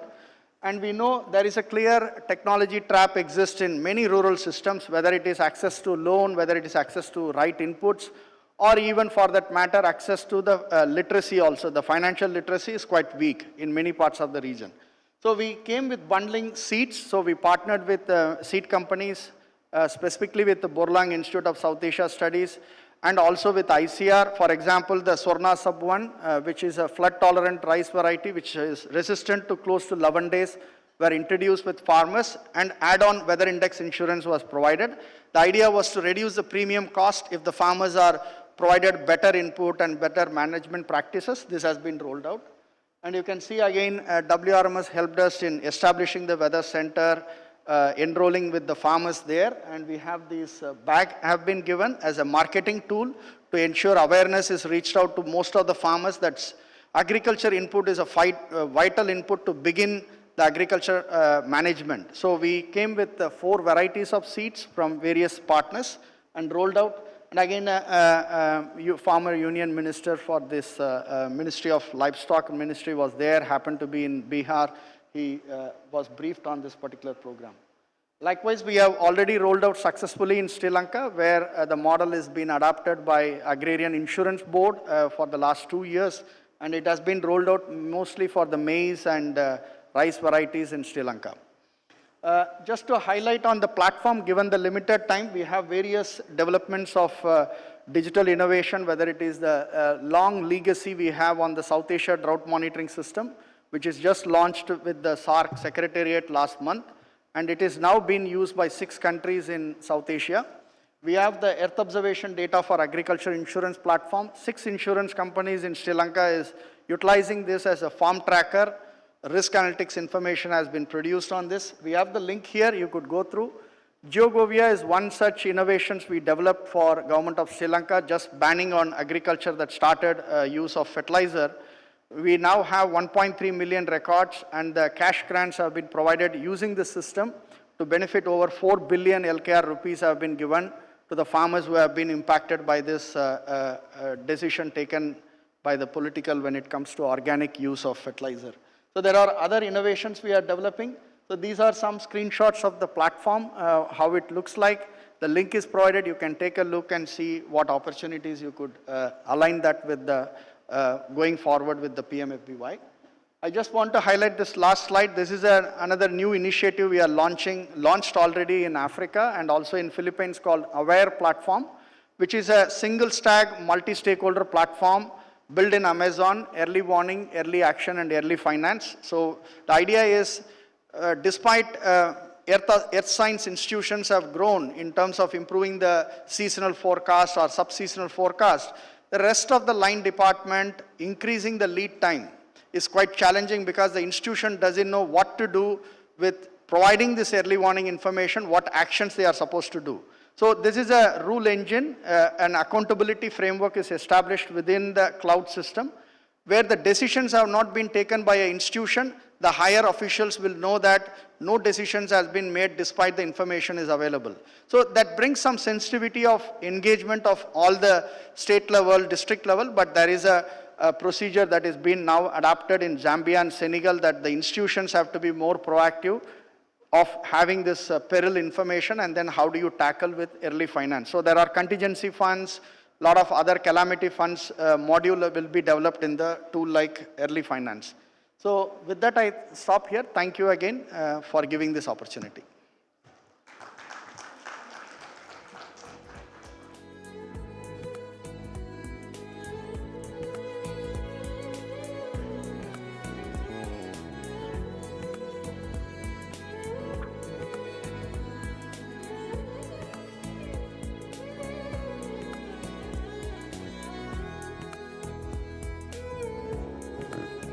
Thank you so much, Dr. Giriraj. Moving on to our next presentation, the topic would be pictorial analytics through deep tech for crop, loss estimation and yield prediction. Dr. Rakesh Kumar is Vice President of the Information and Computing Sciences Division and Lab and Director of the Center for Vision Technologies at SRI International, where he leads R&D in the field of computer vision, robotics, AI, and machine learning algorithms and systems for government and commercial clients. The Center for Vision Technologies, CVT, under Dr. Kumar, has invented, matured, and transitioned technologies to multiple commercial clients and spin out companies from SRI. Requesting Dr. Rakesh Teddy Kumar, Vice President, Center for Vision Technology, to kindly appear in front of us. Very warm welcome, sir.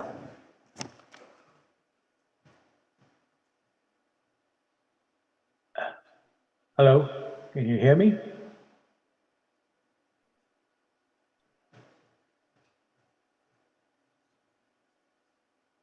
Okay, please put up the first slide.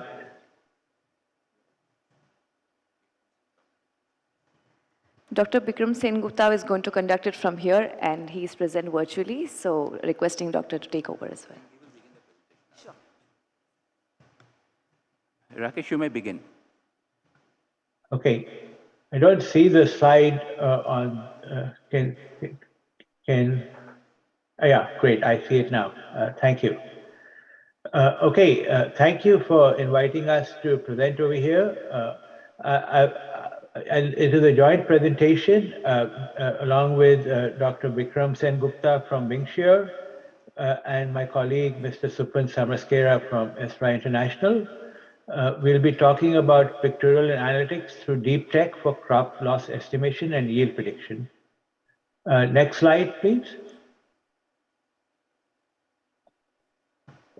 I think, Vikram, you can probably advance it here.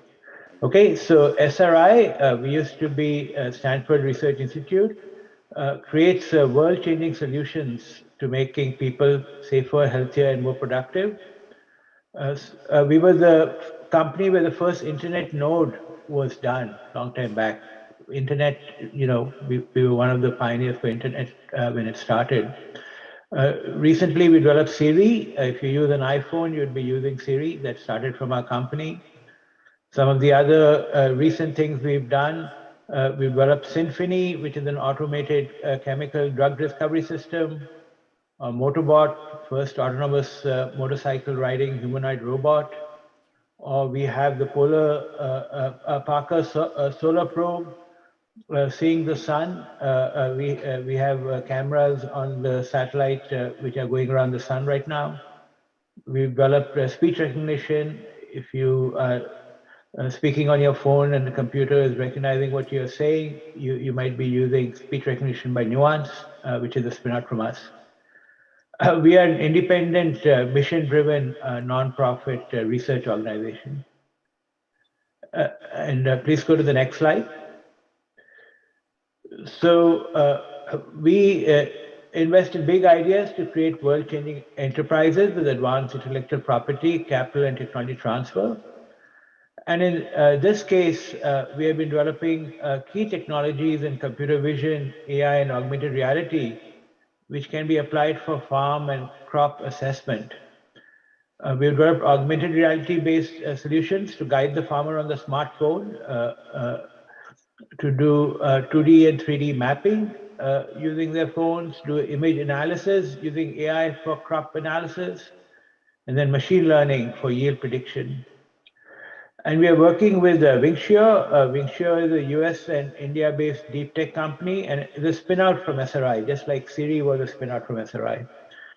Wingshare uses both voice, computer vision, and augmented reality with deep learning models to provide personalized insurance products and advisories for small farmers and rural communities, enabling climate and financial resilience, economic empowerment, and sustainability.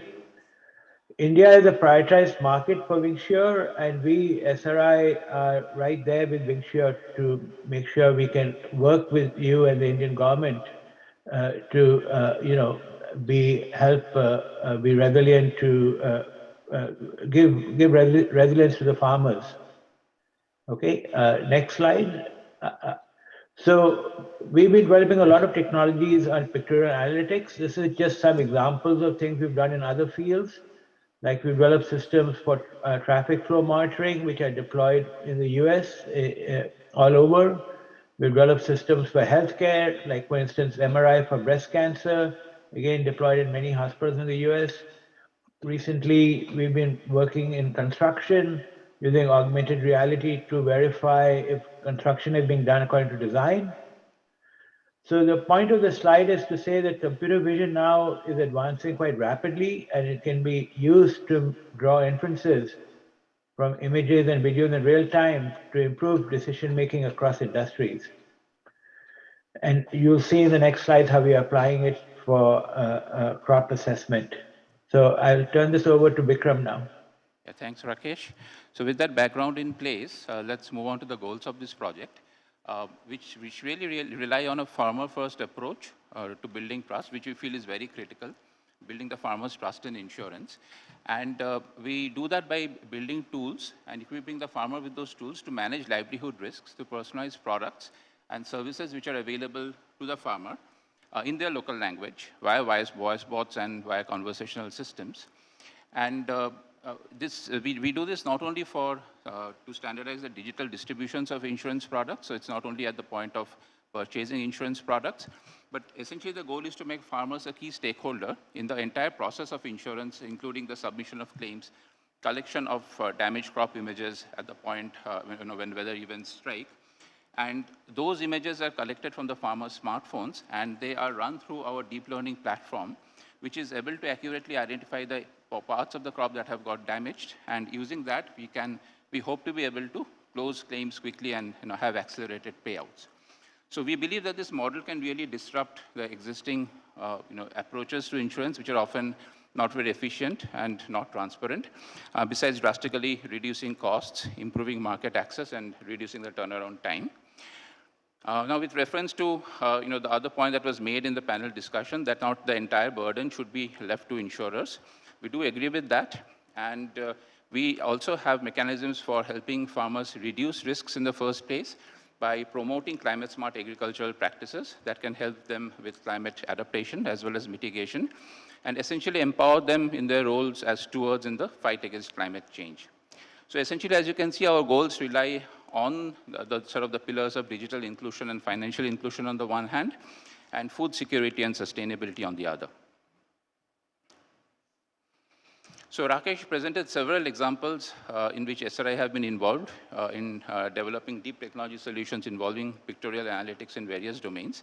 In agriculture, as we have heard in many of the sessions during this conference, images collected via remote sensing technologies, whether satellites or drones, along with weather data, are being increasingly used for use cases such as detecting damages or estimating yield.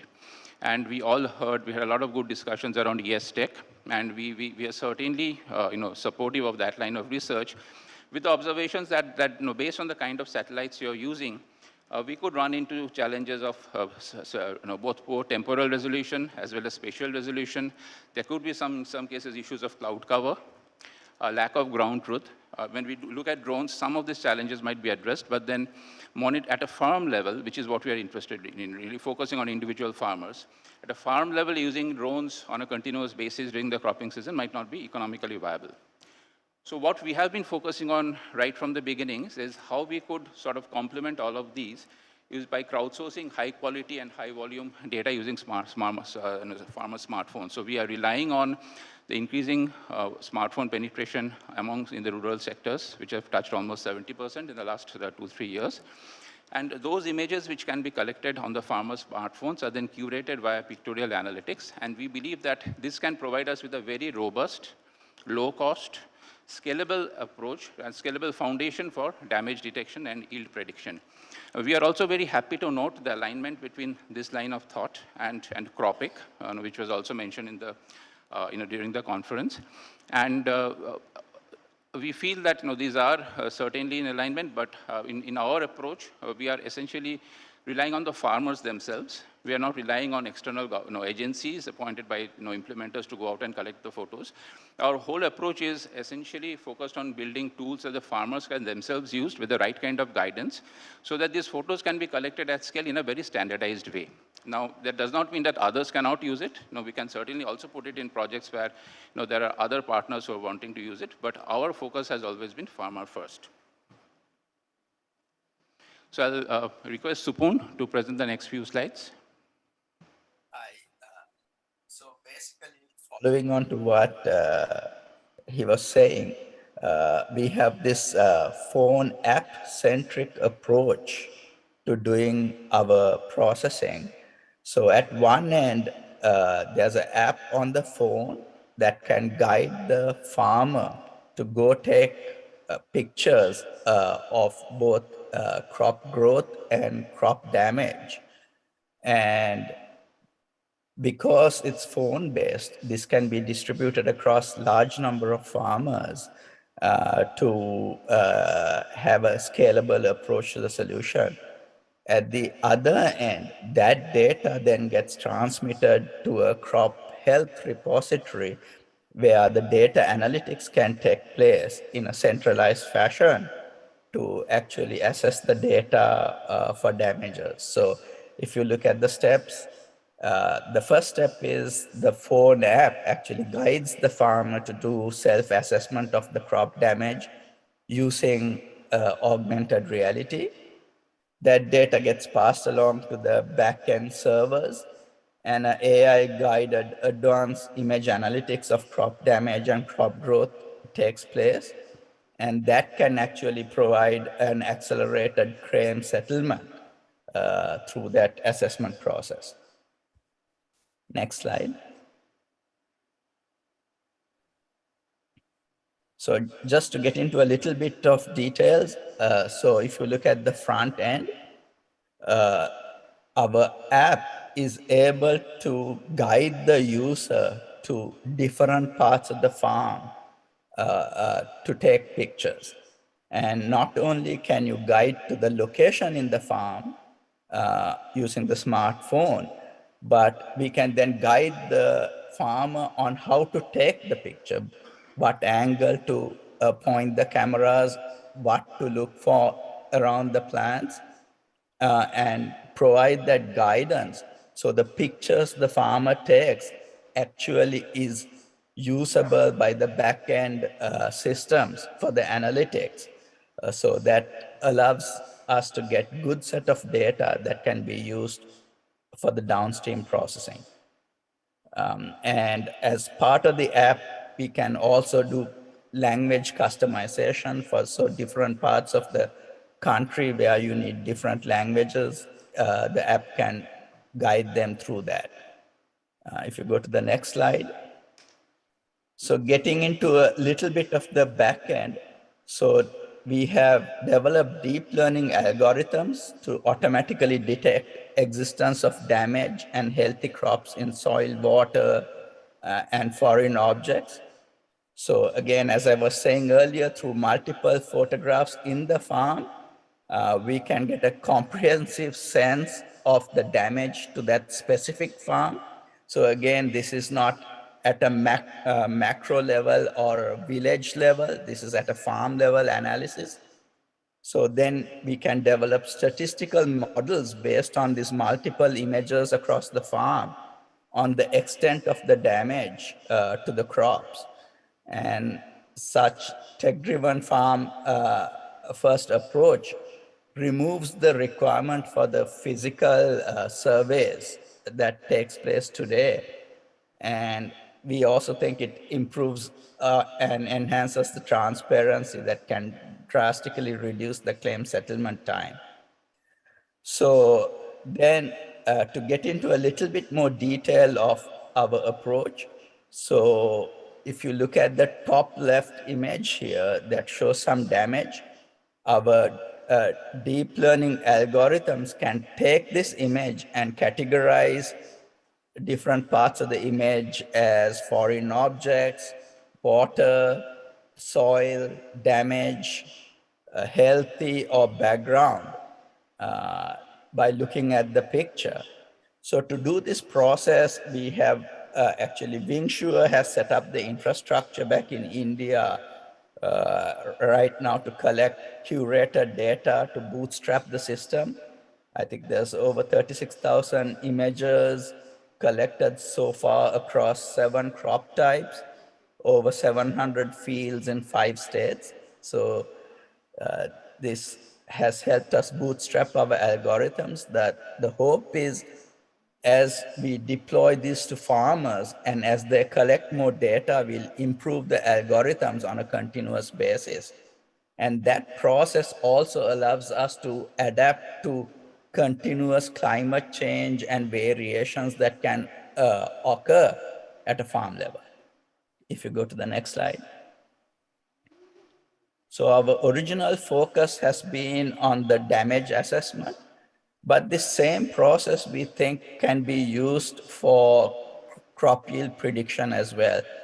So if you take the current practice, the high cost of CCEs, as well as the noise in the captured data is a key problem right now.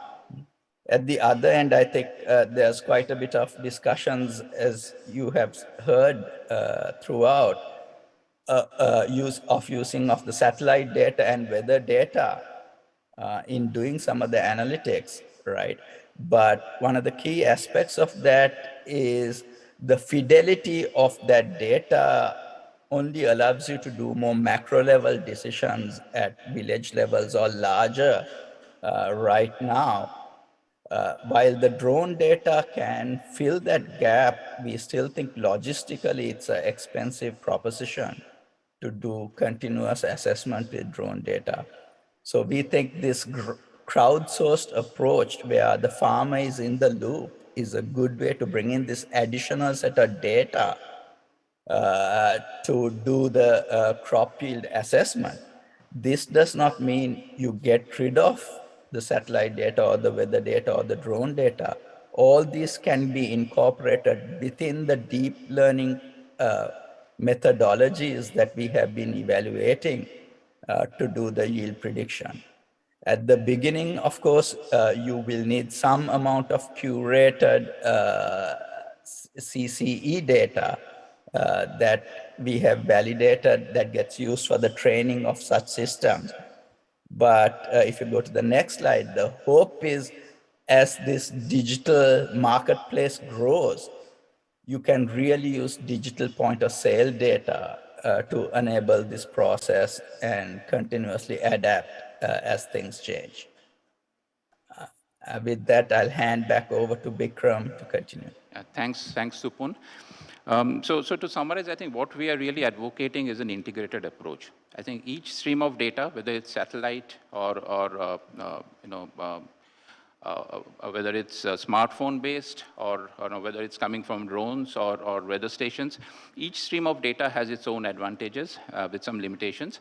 And we believe that if we are able to ingest that data, manage this multimodal data centrally, then we would be able to do very interesting analysis in terms of being able to cross-correlate and link and integrate the insights from all of these data, which in turn can allow us to do learning and prediction at multiple levels, but starting at a farm level.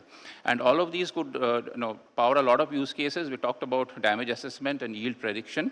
This could certainly be used for crop monitoring during the cropping season. And in fact, it could also be used for uncovering insights that could make insurance product design better. And all of these in turn will feed into strategies like the food strategy or subsidy programs at the local or national levels, along with also providing inputs for weather resilient agricultural research. So this is the last slide. So we'll just want to leave you with some parting thoughts. We have spent the better part of 2 days putting our heads together to think about how to make PMFBY more effective for Indian farmers. But if you take a step back, it's not just about India and Indian farmers, because with 1/5 of the world's population, nearly 800 million agri-dependent people, India is the epicenter of the global agricultural revolution. And with some of our recent successes, including with Jan Dhan, with Aadhaar, with mobile, I think the world is really looking at India and depending on India to be able to find ways in which we can manage large, complex changes at scale, and in this case with agriculture. So we firmly believe that PMFBY has the opportunity to emerge as a shining example to the rest of the world, as the biggest and the most effective national crop protection program.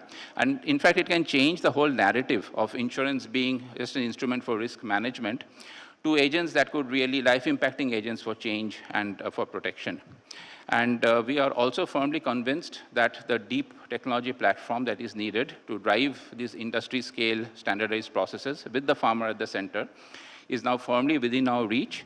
What is needed is participative collaboration between all the stakeholders, whether it's research organizations, government institutes, insurers, and so on, to really come together, make this an ecosystem play, and really fight, join hands to fight the sort of the existential threat that's posed by climate change. I think we owe it to the Indian farmers. We owe it to farmers worldwide. In fact, we owe it to our children and the future generations. So we look forward to working with all of you to make that happen. Thank you.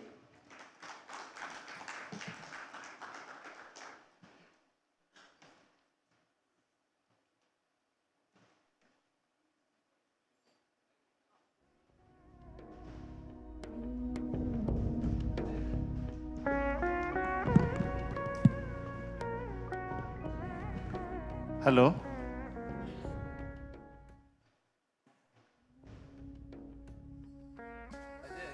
We can hear you. Some questions. So, are you working in India somewhere? Farmers in India are working with you. Okay. And what is the model like? The farmer have to pay for this app, or how does it work?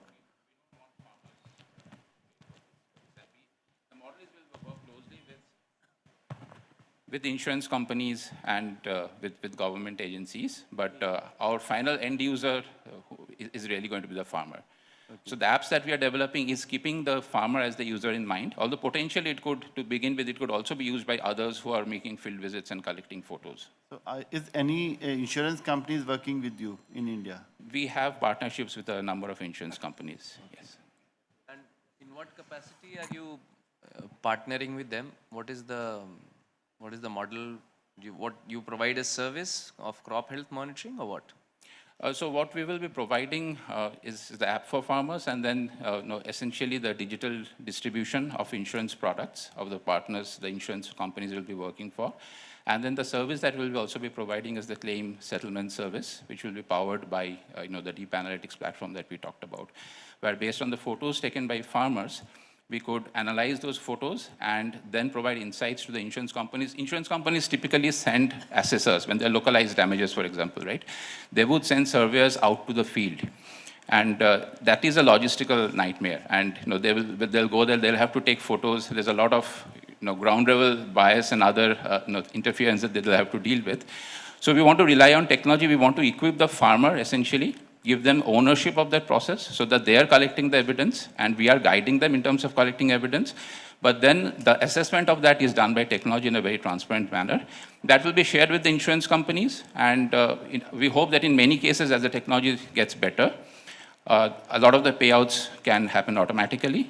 But initially, there might be some periods where some of the assessment happens remotely, not going to the farm, but looking at, for example, what has been collected and what has been the output of the AI, and the feedback can go back and make the system better.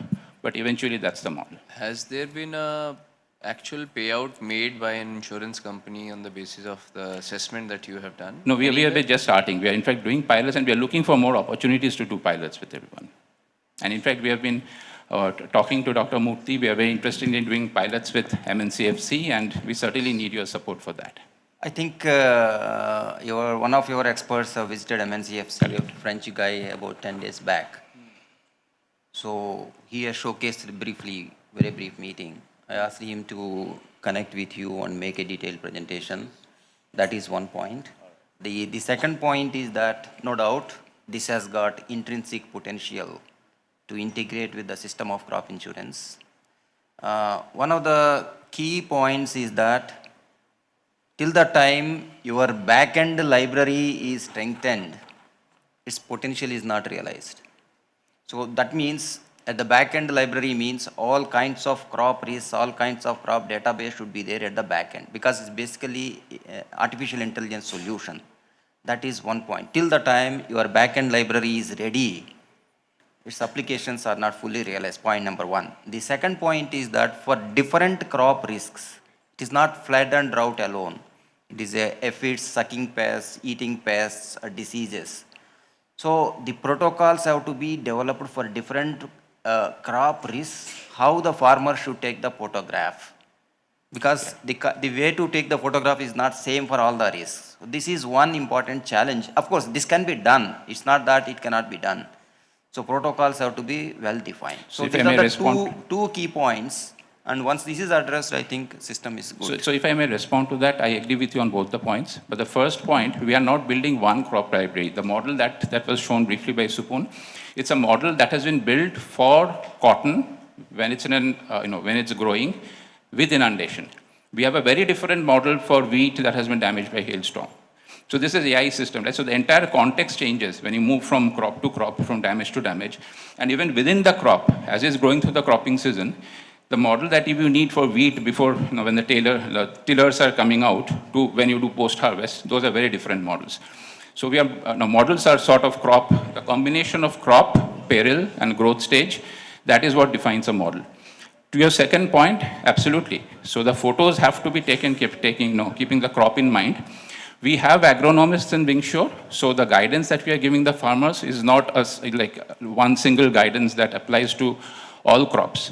The guidance takes into account our understanding of the farm layout and also what crop the farmer is growing and what's the crop growth stage. So based on that, you can actually tell the farmer where to stand, whether you should take a knee height photo or from the shoulder height and many other things. Only for the purpose of collecting risk information, and based on this data estimating the yields, it is a much more challenge, because from the photograph it is very difficult to infer biophysical parameters, because it is the biophysical parameters which determine the yield, not the physical photograph. Therefore that remains as a challenge. These are some of the things you need not address right now. Right. Certainly for localized losses. So for localized claims, certainly, and for, I think for yield estimates, we are looking at this as filling a lot of the gaps that we will see with other data sources like satellites. So as I said, we need an integrated approach. Thank you. I think there's one more question. Should we take it now or later? You can take it.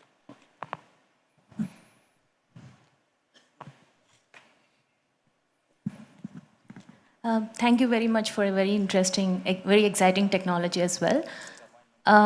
So we know that deep technology is also related with a lot of bias and variance trade-offs. So how do you deal with that? What is the kind of accuracy that you have in these models? And is it like a classification CNN models that you use, or can you tell us a little bit more about the modeling process? That is part A. And part B is more to do with the AR. If you can, in fact, give a demo of AR with a basic smartphone, that would be wonderful. From what I have heard, probably you can also exchange your notes with Wadhwani AI Foundation, who have done classification of pest infestation. So, so what they have done is they have really compressed the app and also algorithms to run on a very basic phone. So that was also a key challenge there. So how are you trying to go about this? So some of that we are also doing, and we are certainly aware of the fact that this has to work on farmer smartphones. But smartphones are also getting better, by the way, and we are able to run it on the farmer smartphones that we have access to. Of course, it depends on the kind of augmented reality that you're talking about. I don't need to necessarily go into the details. We are not using some very high-end augmented reality platform as of now for farmer phones. It can certainly be done as the farmers get better, as the phones get better. With respect to your points about bias and accuracies and so on, when it comes to sort of things like if you're talking of it from a fraud angle, in case wrong data is going in, we have ways to, firstly, because every data is geotagged, we know exactly whether the farmer is standing in the farm. As the farmer is taking a photo, we have ways to, because we're using computer vision, we have very, very high accuracy in terms of understanding what crop is growing, and this is high 90s, when you're talking of single crops. And also what growth stage that crop is in, right? And so those are some of the things we're building in to make sure that the insights that we are getting are sort of reliable. And what is the plan like to move from here to crop yield estimation?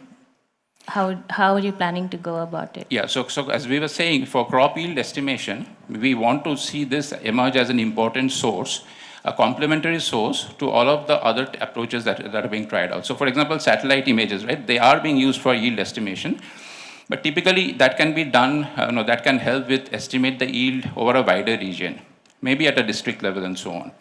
But if you are relying on yield estimation, if you need yield estimation at a lower level of granularity, for example, a village or a farm, and particularly if you're doing, for example, if you want to move away from crop cutting experiments, and still you want to know what is the payout you should give to a farmer based on what has happened in the farm, then you need ways in which you sort of supplement that data with ground level intelligence of what has happened at that farm. So if you know what has happened in that village or the block using satellite images, and you know what has happened at that farm based on images that have been collected by the farmer, there are very interesting ways in which you can fuse insights from these. That's why I was talking of an integrative platform, by which you will be in a much better position to be able to adjust the yield that you're getting from one source with respect to taking into account the sort of the inputs that are coming from the other sources. Thank you very much. Thank you, Vikram. Maybe Thanks, we can everyone. take one or two questions on with Dr. Giriraj also on the bundled insurance presentation he has made. So maybe one or two questions.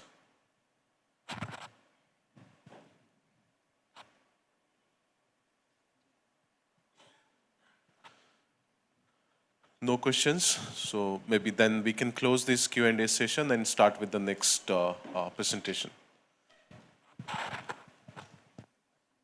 Thank you.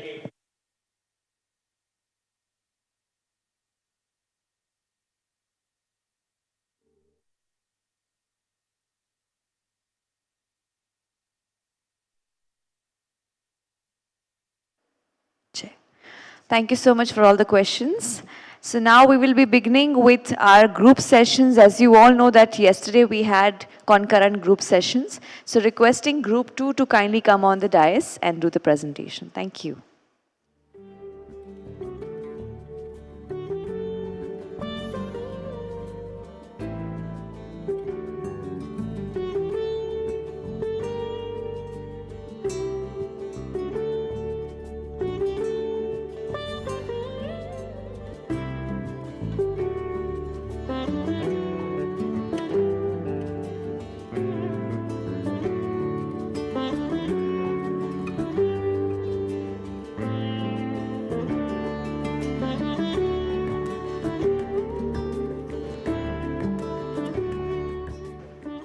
Hello. Thank you so much. Good morning, everyone. So our topic was monitoring and evaluation of stakeholders. It is evident that we want to rank the stakeholders, but the intention is not to just the ranking or award or healthy competition, but also to measure and monitor the scheme. And monitoring, if we are monitoring the stakeholders, then obviously we are monitoring the schemes through, of course, relevant parameters.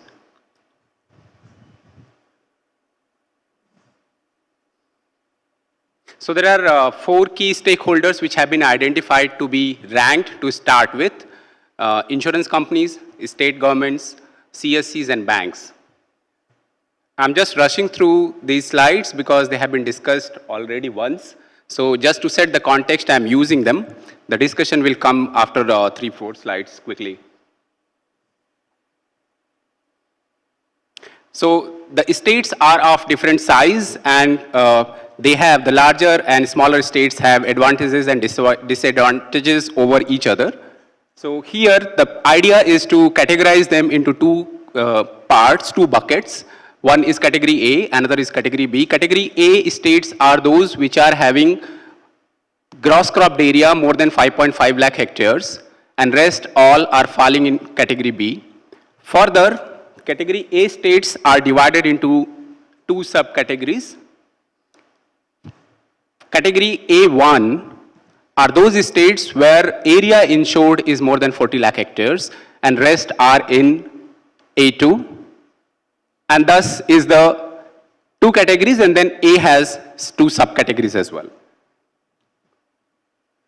Well, the scoring is absolute and relative. Absolute scoring, for example, is related to compliance. If someone, a stakeholder, does the compliance with respect to certain clauses which are defined in guideline, then they get full marks. Otherwise they are just scored in absolute terms. In relative scoring, we'll see what is the score of the stakeholder which is getting the highest point, and in respect to that, all other stakeholders will be scored or given points. So that's how the mechanism of scoring is. Well, so all the parameters which are there, which were discussed, are already existing in PMFBY guideline. We have considered only those where there are proposed changes, or we are trying to modify something, or we are trying to propose something new. So there are 3 open points which we thought that we'll put it to ministry to decide. First is related to, of course, number of clusters in which an insurance company bids.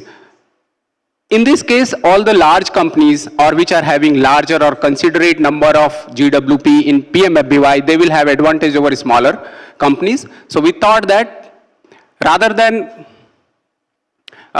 directly counting the clusters, can we also, like states, categorize insurance companies into large, medium, and small, and then give them ranking or give them points for this criteria? That would be probably better approach, but we leave it to ministry. Then second is related to ongoing IEC evaluation of insurance companies, whether that should be merged with this overall evaluation, or that should be separately continued. We are leaving it. And third is, there was suggestion from state governments that they should have some points out of, let's say 100%, they should have certain percentage with them to evaluate the insurance companies. So we leave these 3 points to discuss and decide for the ministry, and we'll go ahead with parameters to evaluate empaneled insurers. So there are certain topics where there are changes or questions or new proposal. First one is related to awareness and capacity building. So we are saying that let's add 2 different dimensions here. One is related to increase in non-loany farmers. Let's add it. It was not there. So let's add the increase in non-loany farmers vis-a-vis previous year in a particular district for the insurance company to be evaluated. The second point is that if insurance companies are making extra effort and reaching out to the villages where there was no enrollment in previous years, then there should be some additional points for them. So that, because they are, of course, increasing the penetration of the scheme. The second point is related to, and this is open to challenge, the point is IC's handover insurance acknowledgement received to the insured farmers within 7 days from acceptance. This was debated a lot in the group. And then we decided, so going forward what will happen, the plan of the PMFBY is that most of the policies will be, and all the policies rather will be generated through portal. Then everyone gets it. So this point shall altogether be deleted from the evaluation parameter. However, as of now we need to do it. So what we can do is probably, suggestion from insurance companies came that we can continue sending the acknowledgement through India Post. At the same time, wherever there is event or camps insurance companies are doing on ground, they will keep handing over the acknowledgements. And accordingly, the impact measurement can be done by asking questions to farmers and sending SMS to them to respond to. And there could be equal number of sample surveys for all the insurance companies, let's say 30 or 50 or 100, that can be decided by all of us. But this could be the approach for now. But again, once it is digitized and it is automated, it can be removed from the evaluation parameters. The next point is related to crop survey and deduplication exercise. Once land records are digitized, then automatically the chances of duplicate applications will get removed. So that should be then, once we achieve 100% digitization of land records, this should not be the parameter, because then there is no question of efficiency here. But then as of now, we can continue doing this. Next topic is related to enrollment received through IC channels. This is talking about all the efforts that insurance companies are making other than the enrollment which are coming from CSC channel. So we are saying that insurance companies are rather requesting Government of India whether an enrollment app could be provided for the agents to be used on ground for non-loany farmers. So there is no changes. This parameter can continue, but they need some help here if that's possible. The next is related to bank sensitization programs. So the proposal is, rather than just counting the training and workshops that is being conducted by insurance companies, can we also measure the impact by looking at in which areas insurance companies or which banks insurance companies has conducted training and whether there is any increase in enrollment vis-a-vis previous years. The next topic is related to localized calamity and post-harvest losses. This was again debated, and we are not probably having the right approach here. So the proposal is that rather than having all the intimations, so earlier original proposal is all the intimations vis-a-vis the survey conducted. So the issue here is that the intimations which are coming can come from uninsured farmers as well, or may not be relevant to the farmers. For example, paddy crop is not qualified for localized claim of flood. In that case, it is good to have only eligible intimations into consideration out of all intimations. Or one more thing can be done is we look at the total survey conducted vis-a-vis eligible intimations. So that is what we can do going forward on this topic. This is all for insurance companies. All other parameters were acceptable. Coming to the state governments, the first topic is related to percentage increase in AWS. So we are saying probably bigger states will get advantage here. So what we can do is we can look at the per square kilometer density of AWS existing in a state, or instead of per square kilometer, it could be per 100 square kilometer. So area could be anything, but then density should be one of the parameters to evaluate this parameter. Looking at resolution by state government on clarification sought by ICs. So here there are two things. One is first, this is related to portal. First point is about clarification. So it should be de-linked. Clarification and dispute should be de-linked because first insurance companies ask for clarification, and if that clarification is not adequate or it is something which is not in line with expectation, it goes into dispute. So first it should be clarification and then second dispute. And how fast state governments are responding to insurance companies. So probably timeline. The next is related to release of advance subsidy. This parameter is definitely having lots of weightage in terms of faster claim settlement. But in guideline existing point is having very low weightage. So there is a request to increase the weightage of this parameter. Parameters for CSC. So we decided that there was a confusion that CSC is something which is a central body. There is just one CSC in the country. How can we rank just one body? So we thought to look at a bit granular level. So if we go by VLEs, even then there are 5 lakh VLEs, it will be really difficult to understand their performance and then assess them or rank them. So our proposal is that as of now, we do not rank CSC or VLEs. Rather, let's award or reward the VLEs which are doing really great in the country based on total number of enrollment, the efficiency that they bring, the percentage of reverted or rejected applications, and so on and so forth. For banks, I guess draft is ready, but it has not been discussed or presented or filtered yet. So we have not discussed bank, and that is all from group 2. We are open to get challenged on the parameters if any parameters are not agreeable. Thank you.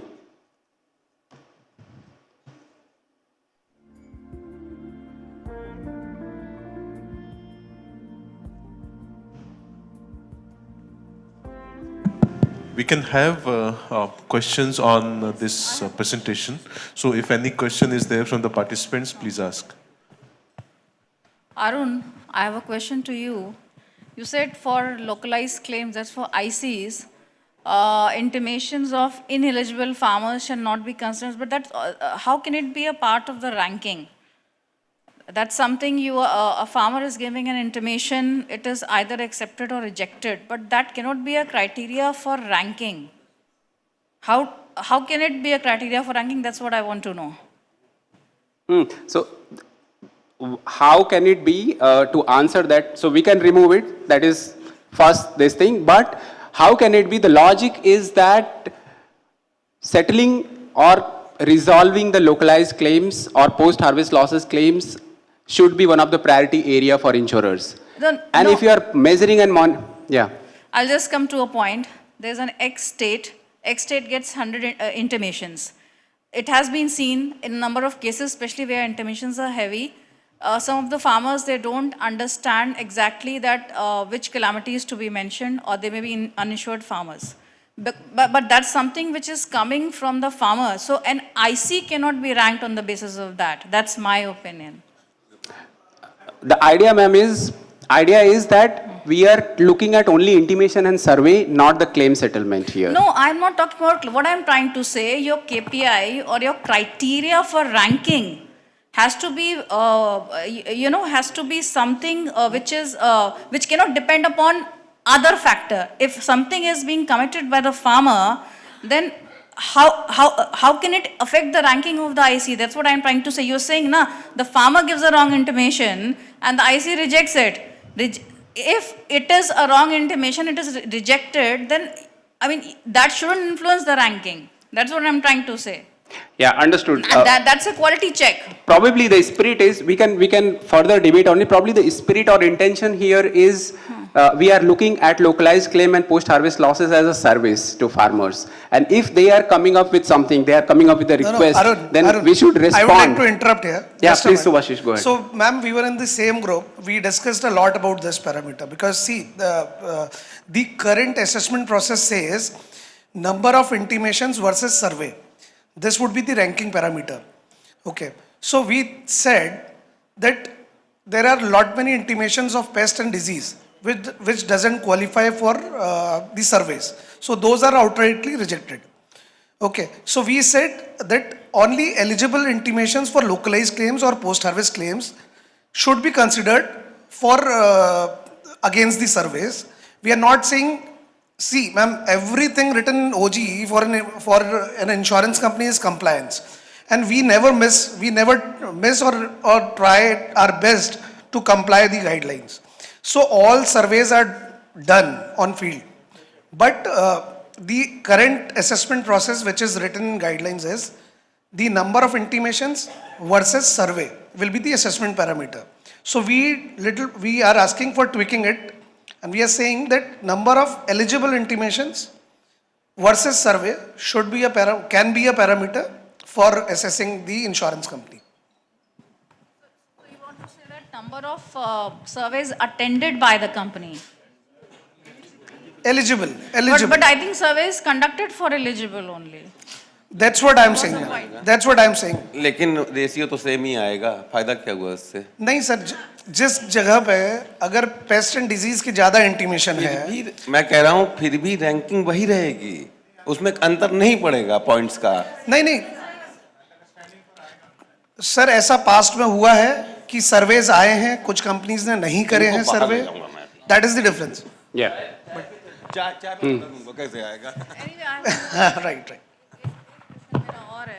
Now, second was ranking of states. You said clarifications sought by insurance companies. That's what I understood. Yeah. On portal. Who decides that the clarification is right or wrong? You said if clarification moves to a dispute and then something is given, who decides that clarification? So it is mainly related to clarification on data that insurers seek from states. And I think irrelevant I'm not sure. But what I'm trying to say, ranking should be on quantifiable terms, something which you cannot quantify. clarification is satisfactory or not, it is not something which is quantified. So I don't think it should be a parameter for ranking. That's my opinion. Okay, anyone to respond to from insurers So on I this? complete my questions.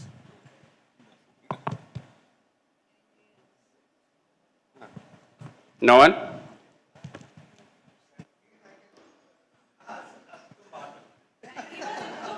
So we were in the same group, that's why we discussed this. So sir, again, the current process of evaluation of states says that the states responding to the clarification sought in the portal within 7 days should be the ranking parameters for a state. If they are not responding, then there will be a negative marks. So we said there are for disputes, there should be 2 steps. One is clarification, like sometimes it happens due to clerical mistakes. The form to data is different, and in the data entry, something they put in a different manner. Okay, so we seek clarification. Currently also we write a letter to government or state government, and they respond, they clarify it, and we are okay with it. So that same thing has to be built in the portal so that it can be tracked and then put for an assessment of the state. Thank you. If they have clarified and we are not agreeing to it, then comes the dispute. So if they have clarified and we are okay, then it is done. Thank you, Subhashish. So, Thank you everyone. Thank you so much, everyone. Requesting the group 3 to kindly come on the dais and present. Thank you.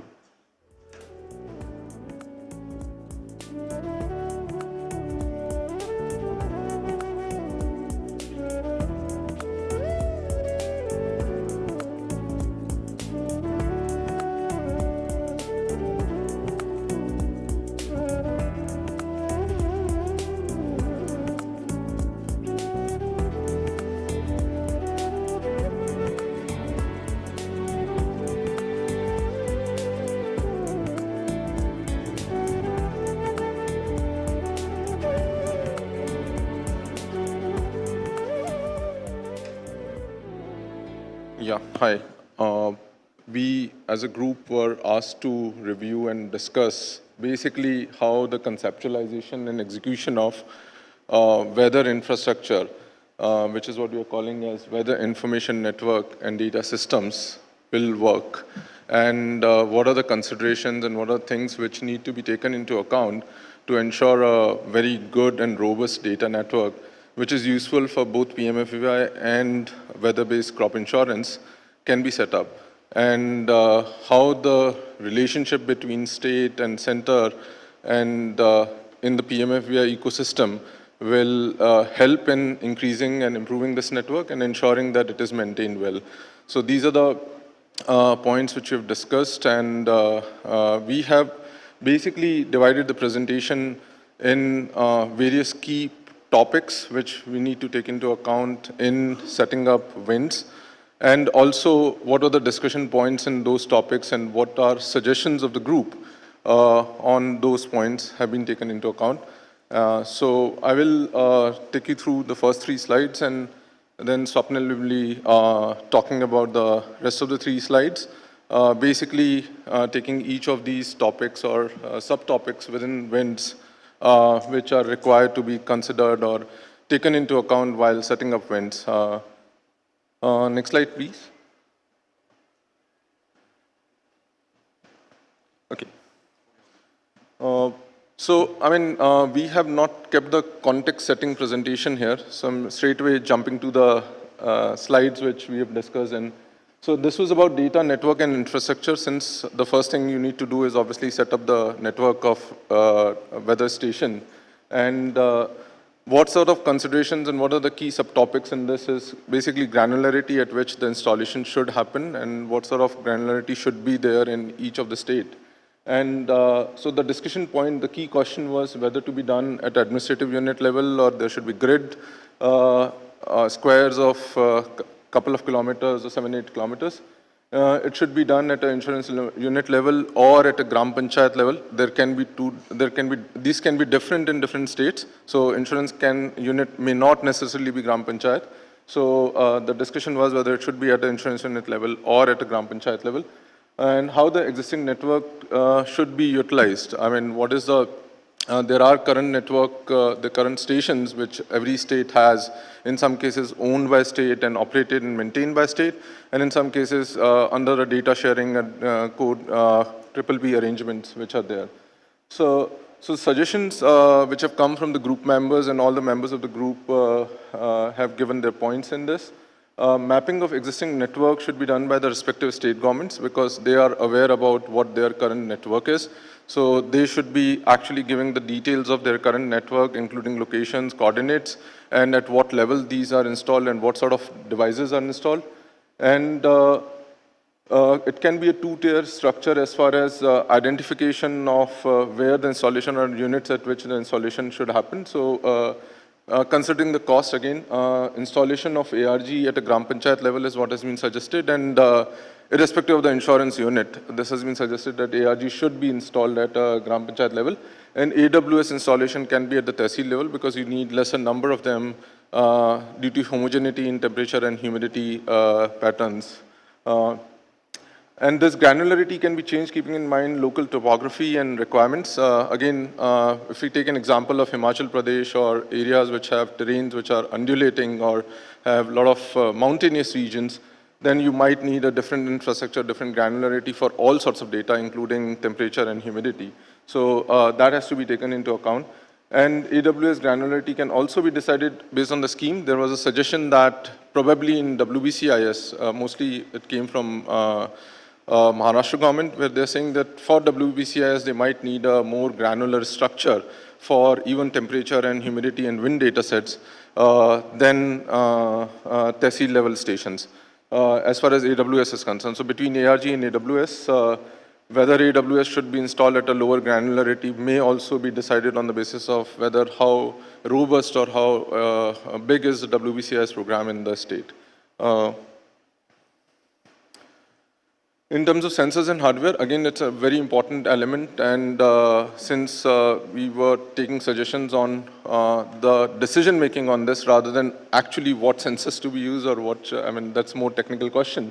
So the whole idea was that how do we set up a structure or protocol in this, that this can be decided that what sort of system and hardware should be used or sensors should be used. And again, whether it should be left to the state government or there should be a guidance from an expert committee that these are the sensors or hardware bare minimum requirement which needs to be followed, and anything better is obviously allowed. And what should be protocols for accreditation of vendors for automatic weather station and ARG. So the suggestions basically came from various quarters, and it was suggested that Quality Control India is one of the organizations which does accreditation, and it can be engaged for both accreditation and empanelment of the vendors for automatic weather stations and ARGs both.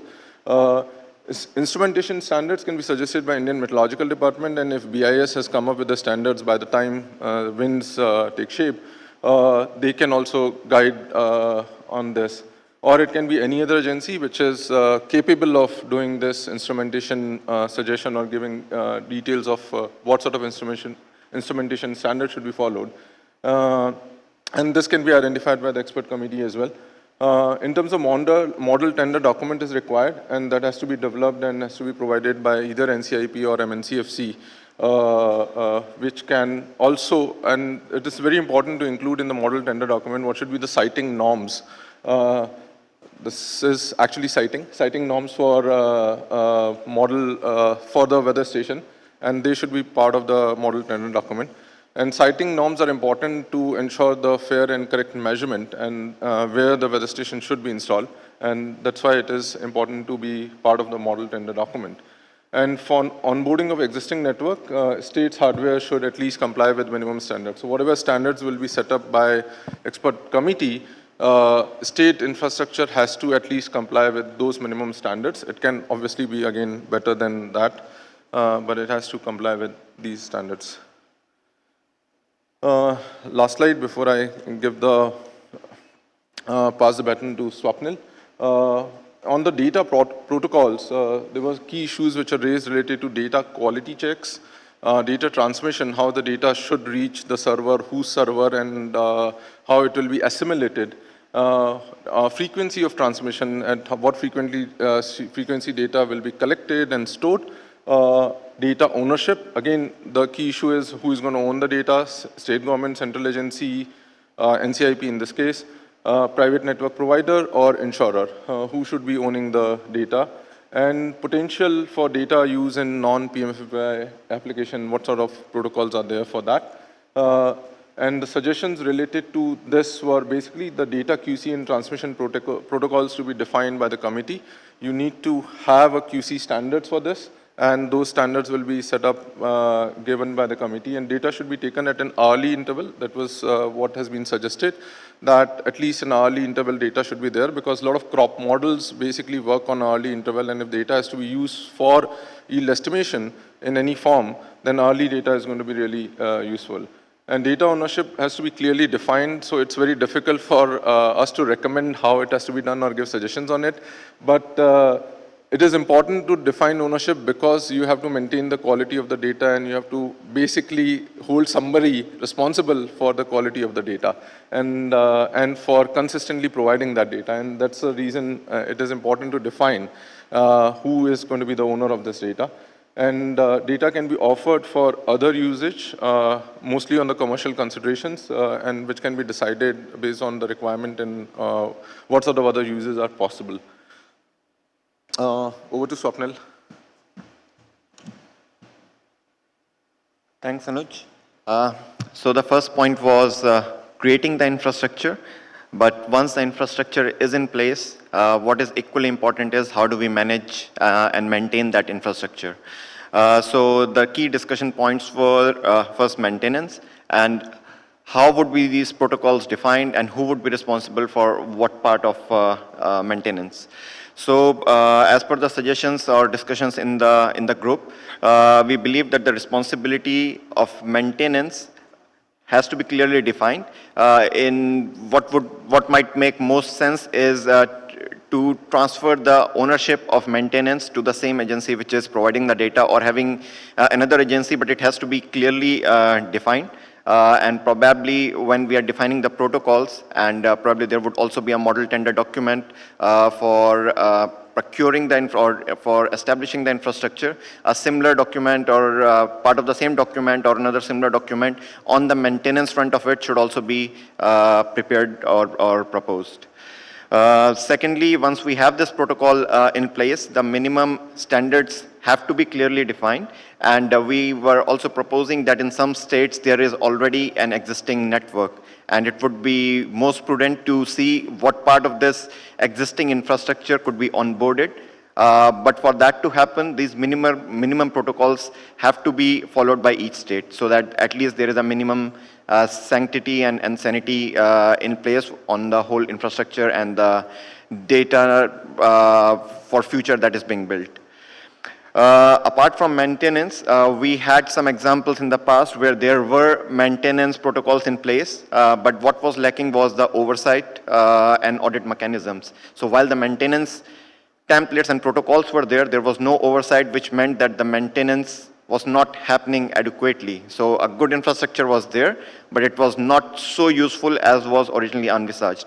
So apart from maintenance, we definitely need to also have oversight and audit mechanisms. And in case those protocols are not met, there should be some penalty provisions which could be enforceable. Next question would be cost sharing, and this is for both having the infrastructure in place and then maintaining on ongoing basis. So the discussion points were who would pay for this data, for infrastructure and for the data. If the data costs are to be paid by the insurance companies, what would happen in case there is no insurance? We have some examples where states, for whatever reasons, chose only to implement in one season or not notifying in another seasons. So if there is a gap, how would the agency which has installed the weather stations be remunerated? And from a data installation or provider perspective, it is also important to have a minimum commitment. So if we are going for multi-year tenders, probably it could also be envisaged that the multi-year kind of arrangement is also happening with the data provider, which would also have cost benefits for the whole infrastructure. One point that was mentioned by the states was if state network is onboarded, states would also be pleased to have some kind of remuneration, either through insurance companies or through the central government, whatever, but they would also want to be remunerated in case their existing network is onboarded. And this would be the last slide. So once we have all this in place, there are something in distant future, what are the other things that can be decided to be done? We discussed over past 2 days a lot of issues around localized risks, and there it was thought that once we have a good granular infrastructure in place, probably we can think about having 2 triggers product. First trigger on weather has to happen before a localized risk can be intimated by the farmers in one geography. Second, there was a suggestion that we already have a good network of mobile networks, and with 5G infrastructure coming into place, there would be a lot of more towers coming into place. And with this, there could be not very accurate, but rainfall data can also be generated using radio frequency. So this data cannot be used for insurance purposes directly, but this clubbed with the data which will be gathering through the new network that would be coming into place, the gridding or interpolation of data could be made much more granular, and this could feed into the crop growth models which can be easily or which can be used to further enhance the quality of yes tech. And the last point, we saw in many countries that such data could be used for many more purposes and can have a cascading beneficial effect for the economy. While we agreed that probably from the instance when we are starting, it's probably not prudent to make it a public good, but probably somewhere down the line, the group or the government can decide to make this data open source for everyone to use for different purposes. Thank you. Thanks a lot to the team, which actually gave all these suggestions, and collectively we could make this PPT because of the very good inputs we've got from the team. Presentation, we see that in states there are only 1 and 2 districts which are having a maximum premium receiving and maximum dispute. So it means that the disputes are not uniformly distributed. They are against only a particular area, like in Haryana, we see the Sirsa, Bhiwani or Hisar is the major district where maximum premium and dispute are generated. In Tamil Nadu, Nagapattinam, Tirum, Maharashtra, Bid, Osmanabad, Latur. There is a specific area in the district.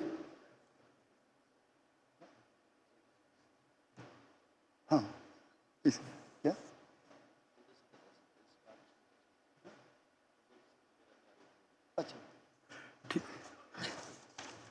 So,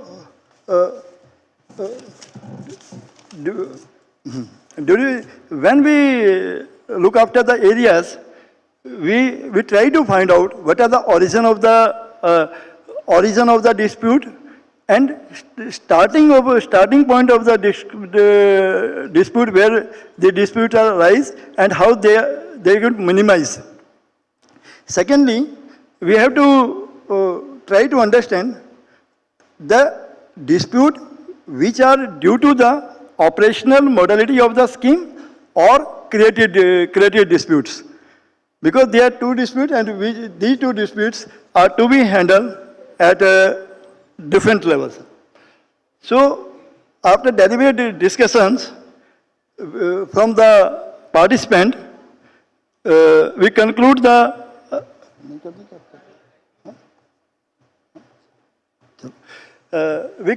suggestions with the topic assigned to us on the different point that maximum disputes are occurred in crop cutting yield related issues. their crop cutting related issues are due to the challenge by the insurance company or challenge by the farmers level also. Because the time when these issues were generated at that time, there is no chance to re-verify the actual position, whatever they occurred at that time, at the time of the crop cutting experiment. So our group decided that there is some certain percentage. ये नहीं है, ये तो दूसरी वाली है presentation. वो तुमने ये थोड़ी बनाई है. दोनों.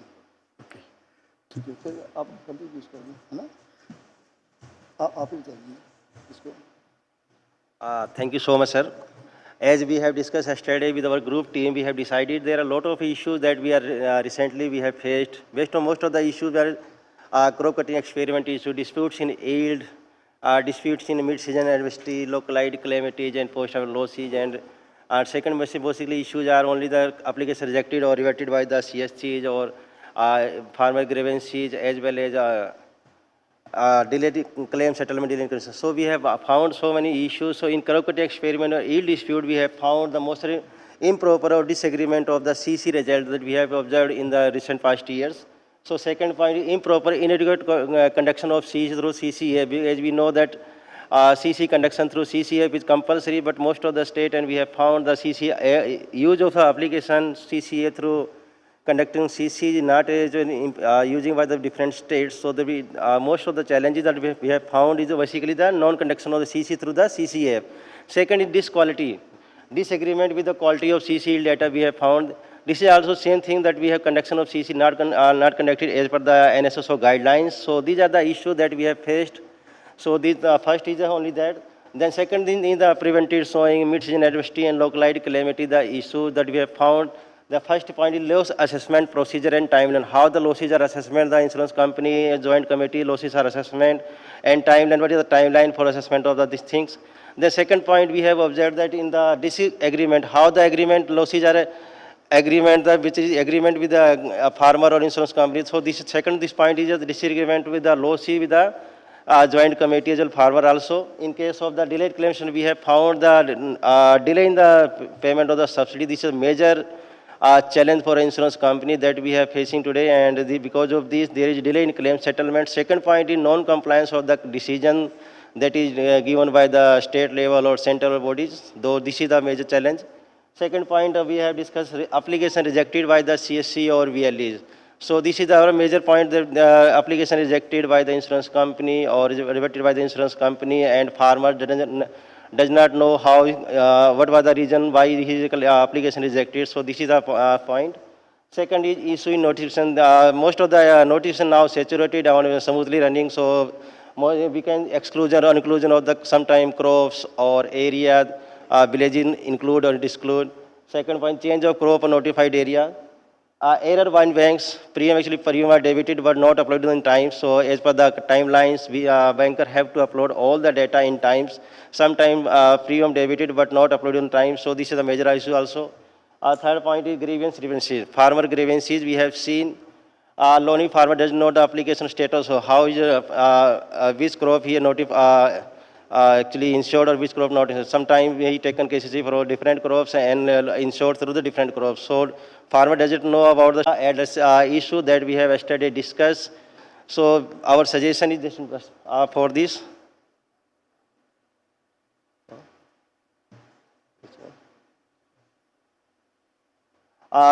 Basically this is your station.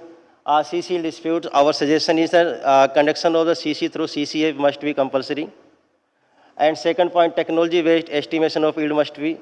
Where the heterogeneity or high-risk areas, as Dangi sir told, in most of the state, 3 to 5 districts are there where volume of the disputes are very high, volume of the premium or business is very high. So in those areas where heterogeneity is more, where there's conduction of CC through CCA or yield estimation through technology must be in uniform, scalable, or uniform, we can say, proportionate. So mandatory use of CCA must be there, so that any dispute, anything happen, that we can resolve through the CCA, because we have seen some, because proof also there, so we can challenge the disputes also. So second point, preventive mid-season sowing and localized claim assessments. So our suggestion is central app should be there to address the localized calamity so that farmer can intimate the crop losses through crop loss survey, crop app, so that geotech photograph must be there, so that any challenges, any legal issues come later on, so that we can address the issues. Once we have the geotech photograph, we can address the issues. So central level and applications should be there to address such kind of challenges. Second, implementation. Our observation is there sometimes we should trigger the crop losses survey with the help of the wind systems. Here we have observed sometimes rainfall is not there, but intimation we received. Sometimes 1 mm, 2 mm rainfall is there, but lot of intimation we received in volumes information. So in those areas, inundation is not possible because 1 mm, 2 mm rainfall not possible for inundation possible. So in these to tackle these issues, we have to trigger the losses, crop loss intimation with the help of trigger. So once we have integrated the weather data with intimations, in case of widespread intimation, we should trigger the point weather information with the crop loss intimation that we have received. Second point, triggering of survey should be done because once, as you know, the paddy, which is hydrophilic crops, as of that, which not cover localized phenomena. But we have seen recently, we have seen in Maharashtra and other states also, crop is totally 100% submerged, but still it is not covered under localized phenomena. So our suggestion is crop which is hydrophilic, other crop also, crop stage-wise or state-wise, some trigger should be there so that after the triggering of the trigger, crop loss survey should be done, like paddy. This agronomist or state central government of India official can we decide what should we trigger for rainfall. Suppose it is 100 rainfall paddy crop. If it is there for 2 or 3 days, survey should be done. Because we have seen paddy crop is not covered as a note, but actually loss is there. So our suggestion is trigger should be there, state-wise, crop-wise, crop cycle-wise trigger should be there so that once the trigger is triggered, the crop loss survey should be done for especially paddy crop.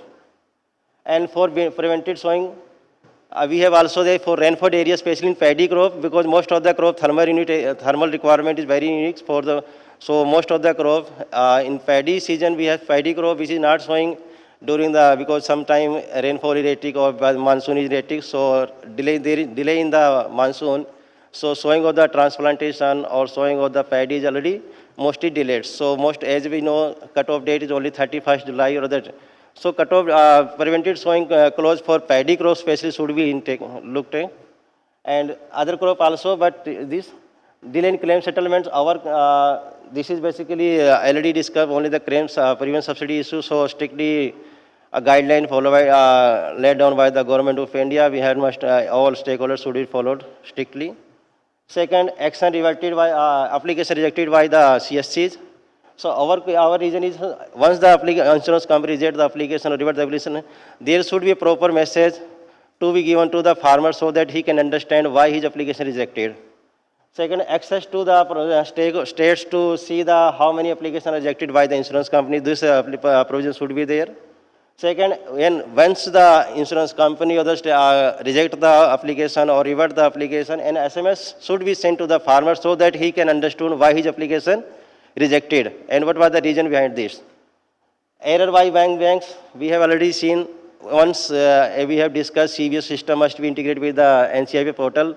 But as a security reason, we have seen an interface should be developed with the CBS system so that all the data should be fetched through the interface and all the data integrate with the NCIP portals. Awareness for the loany farmers, so opt-out system should be awareness through in the farmers. And mechanism for fixing the responsibility on claim settled process in case of application not uploaded in the time. So there should be a strict policy should be done through the policy maker so that every farmer should get benefited. Then farmer grievances we have seen and farmer central level in Chhattisgarh beta version of the farmer grievance portal already out, and we hope this will impact good result will come and throughout the pan India level will implement. So central level grievance mechanism system, it is basically need of the hour and it should be implemented throughout the state. And most of the grievance related to minority which are not addressed properly, and see also SMS should be sent to the loany farmers about the status of the application. So these are the points that we have just discussed. So these points are our suggestion from our side, sir. This is from our side, sir. Any suggestion or question, welcome to us, sir.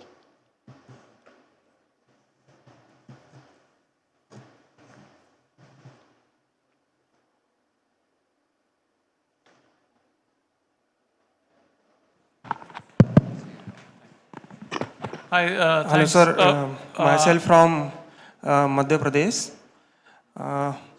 Maximum grievances, farmer grievances in Madhya Pradesh related to mistake made by banks, like non-deduction of farmer premium in time and non-portal entry in time, and there is no mechanism for address these mistakes made by banks, and there is a provision to compensate farmers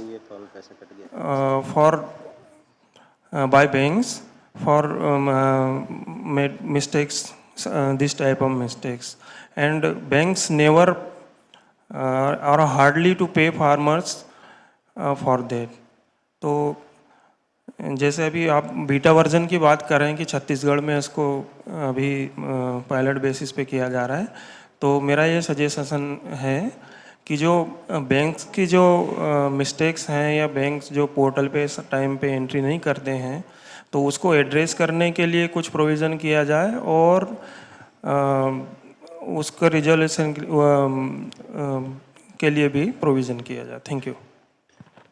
आपके इसमें जो हमारे group में second points लिया गया था, इसमें हमने ये सजेशन दिया है कि जैसे ही प्रीमियम बैंक से डायरेक्ट हो, तुरंत एक एसएमएस जो है किसान के पास चला जाए कि आपके इस फसल का ये प्रीमियम जो है इतने एरिया का डायरेक्ट हो गया है, वो टाइमली, ताकि किसान के पास इतना टाइम हो कि आकर के वो उसको रेक्टिफाई कर सके अगर उसकी क्रॉप ठीक नहीं है या एरिया ठीक नहीं है.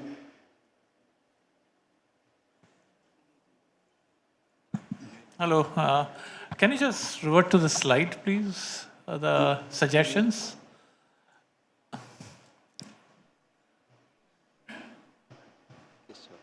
Okay, from memory, yeah, you have said that insurers are rejecting applications, and then that's also a source of grievance. So, as a group, did you all actually list the known reasons why insurers are rejecting applications? That's one question, or perhaps a suggestion. And the second is, with regard to the grievance system itself, I think we should separate grievances into two parts and basically exclude the part which I call administrative disconnect. So if a bank has failed to give a premium, that's an administrative disconnect. Okay, if in a notified area for a notified crop, I don't think an insurer is left with a choice to disregard or reject an application, and that is why I need to understand what could be the possible reasons. So what my recommendation is, perhaps we should list out the known reasons by which insurers are known to have rejected applications, and also create another basket of so-called administrative disconnects that should actually go out of the grievance procedure. I have a question or suggestion rather. When we are talking about CC yield disputes, I think it is important to break down. रानी जी पहले आप answer कर लीजिए. You can just. What are the reasons जो insurance दे रहे हैं rejection के? Actually sir इसका reason यही है कि अभी जो प्रैक्टिकल प्रैक्टिस है कि बैंक बहुत लास्ट में जाके एक्टिवेट होते हैं, तो वहाँ विंडो बहुत छोटी हो जाती है बैंक के पास. इतने कम समय में गलतियों की गुंजाइश बहुत ज़्यादा होती है, जबकि ये सीज़न जो है आपका अप्रैल में 2-3 महीने का हर सीज़न होता है नॉर्मली, 2 महीने तो इंश्योरेंस के लिए मिलते हैं. तो ये जो हमने ये अभी बात कही थी कि जो आपका डिडक्शन के बाद एसएमएस का अगर प्रोविज़न हो जाता है, तो एक सफिशिएंट टाइम होगा उस चीज़ को रेक्टिफाई करने का, और टाइमली उसको जो है उस पर डिसीजन लेने का समय मिल जाएगा.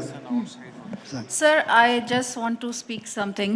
what Devasius has said, what his question was. First of all, there's a difference between dispute and responsibilities not being carried out or errors committed. Dispute is something where two parties are not agreeable on anything. So in case of disputes, there are no error, there's a difference of agreement to anything. So that's a different thing, and there's a different mechanism. There's a dispute resolution mechanism. So those things where there's a disagreement, I think they are well-defined procedures under the guidelines. Now coming to the second part, that's the errors. Now error is something where something, the action is being carried out, but it's not right. So even for that, there are, I would say, guidelines speaks about that. As I said, if the bank has made any wrong entry, there are responsibilities. Few are rectifiable also. Few are, I would say, it's difficult to rectify because they have financial implications and reported after a long time because they cannot be, they cannot surface early. Secondly, then there's one part, responsibility not being carried out, that is about premium not being debited in time. That's something where the, I would say, the concerned stakeholders is not carrying out his responsibility within time. And for that also, there are clear-cut provisions in the guidelines. Yes, resolution is a different thing. And I think on behalf of Government of India, if I can speak, we have tried to resolve a lot of cases, whether it's MP, whether it's Chhattisgarh. Now coming to the rejection of applications by the insurance company, that is a procedure. That's neither, I think, error or I would say that's a procedure because every insurance company has to perform a quality check. There are certain, as you said, SMS should be sent. There may be a SMS after debit of premium, but debit of premium does not, is not sufficient to say that the details are correct. So that is another question. If the details are not correct, it goes into issues of errors of, it would be classified as error later on, even if the premium is debited. So there are classifications and there are few suggestions also. I think we'll also note down. And so that's what I feel. I mean, we will have to have this way approach the things. As I said, dispute is different, grievance is different, errors and omissions are different, responsibility not being carried out is a different thing. So accordingly, the guideline speaks about that. Thank you. Actually ma'am हमने जब कल ये debate शुरू किया था तो हमारा पहला उद्देश्य यही था कि उनको अगर हम देखिए एरर ही आगे डिस्प्यूट बनते हैं, चाहे वो किसी स्टेक होल्डर्स के द्वारा एरर किए जाएं, अगर हम उनको शुरू में ही रोक दें तो अगर शुरू में ही ये जो जिस समय वो रिजेक्ट या एक्सेप्ट वाला केस आता है वो बहुत देर हो चुकी होती है उसमें, तो ये स्टार्टिंग में ही अगर इनकी क्वांटिटी में जो है क्वांटिटी कम हो जाए तो हमें आगे ग्रीवेंस को हैंडल करने में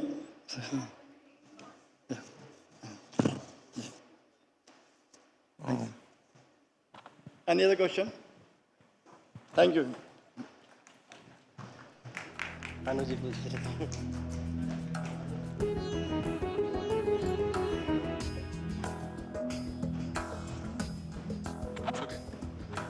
Thank you so much. Requesting Group 5 to kindly conduct the presentation next. Thank you.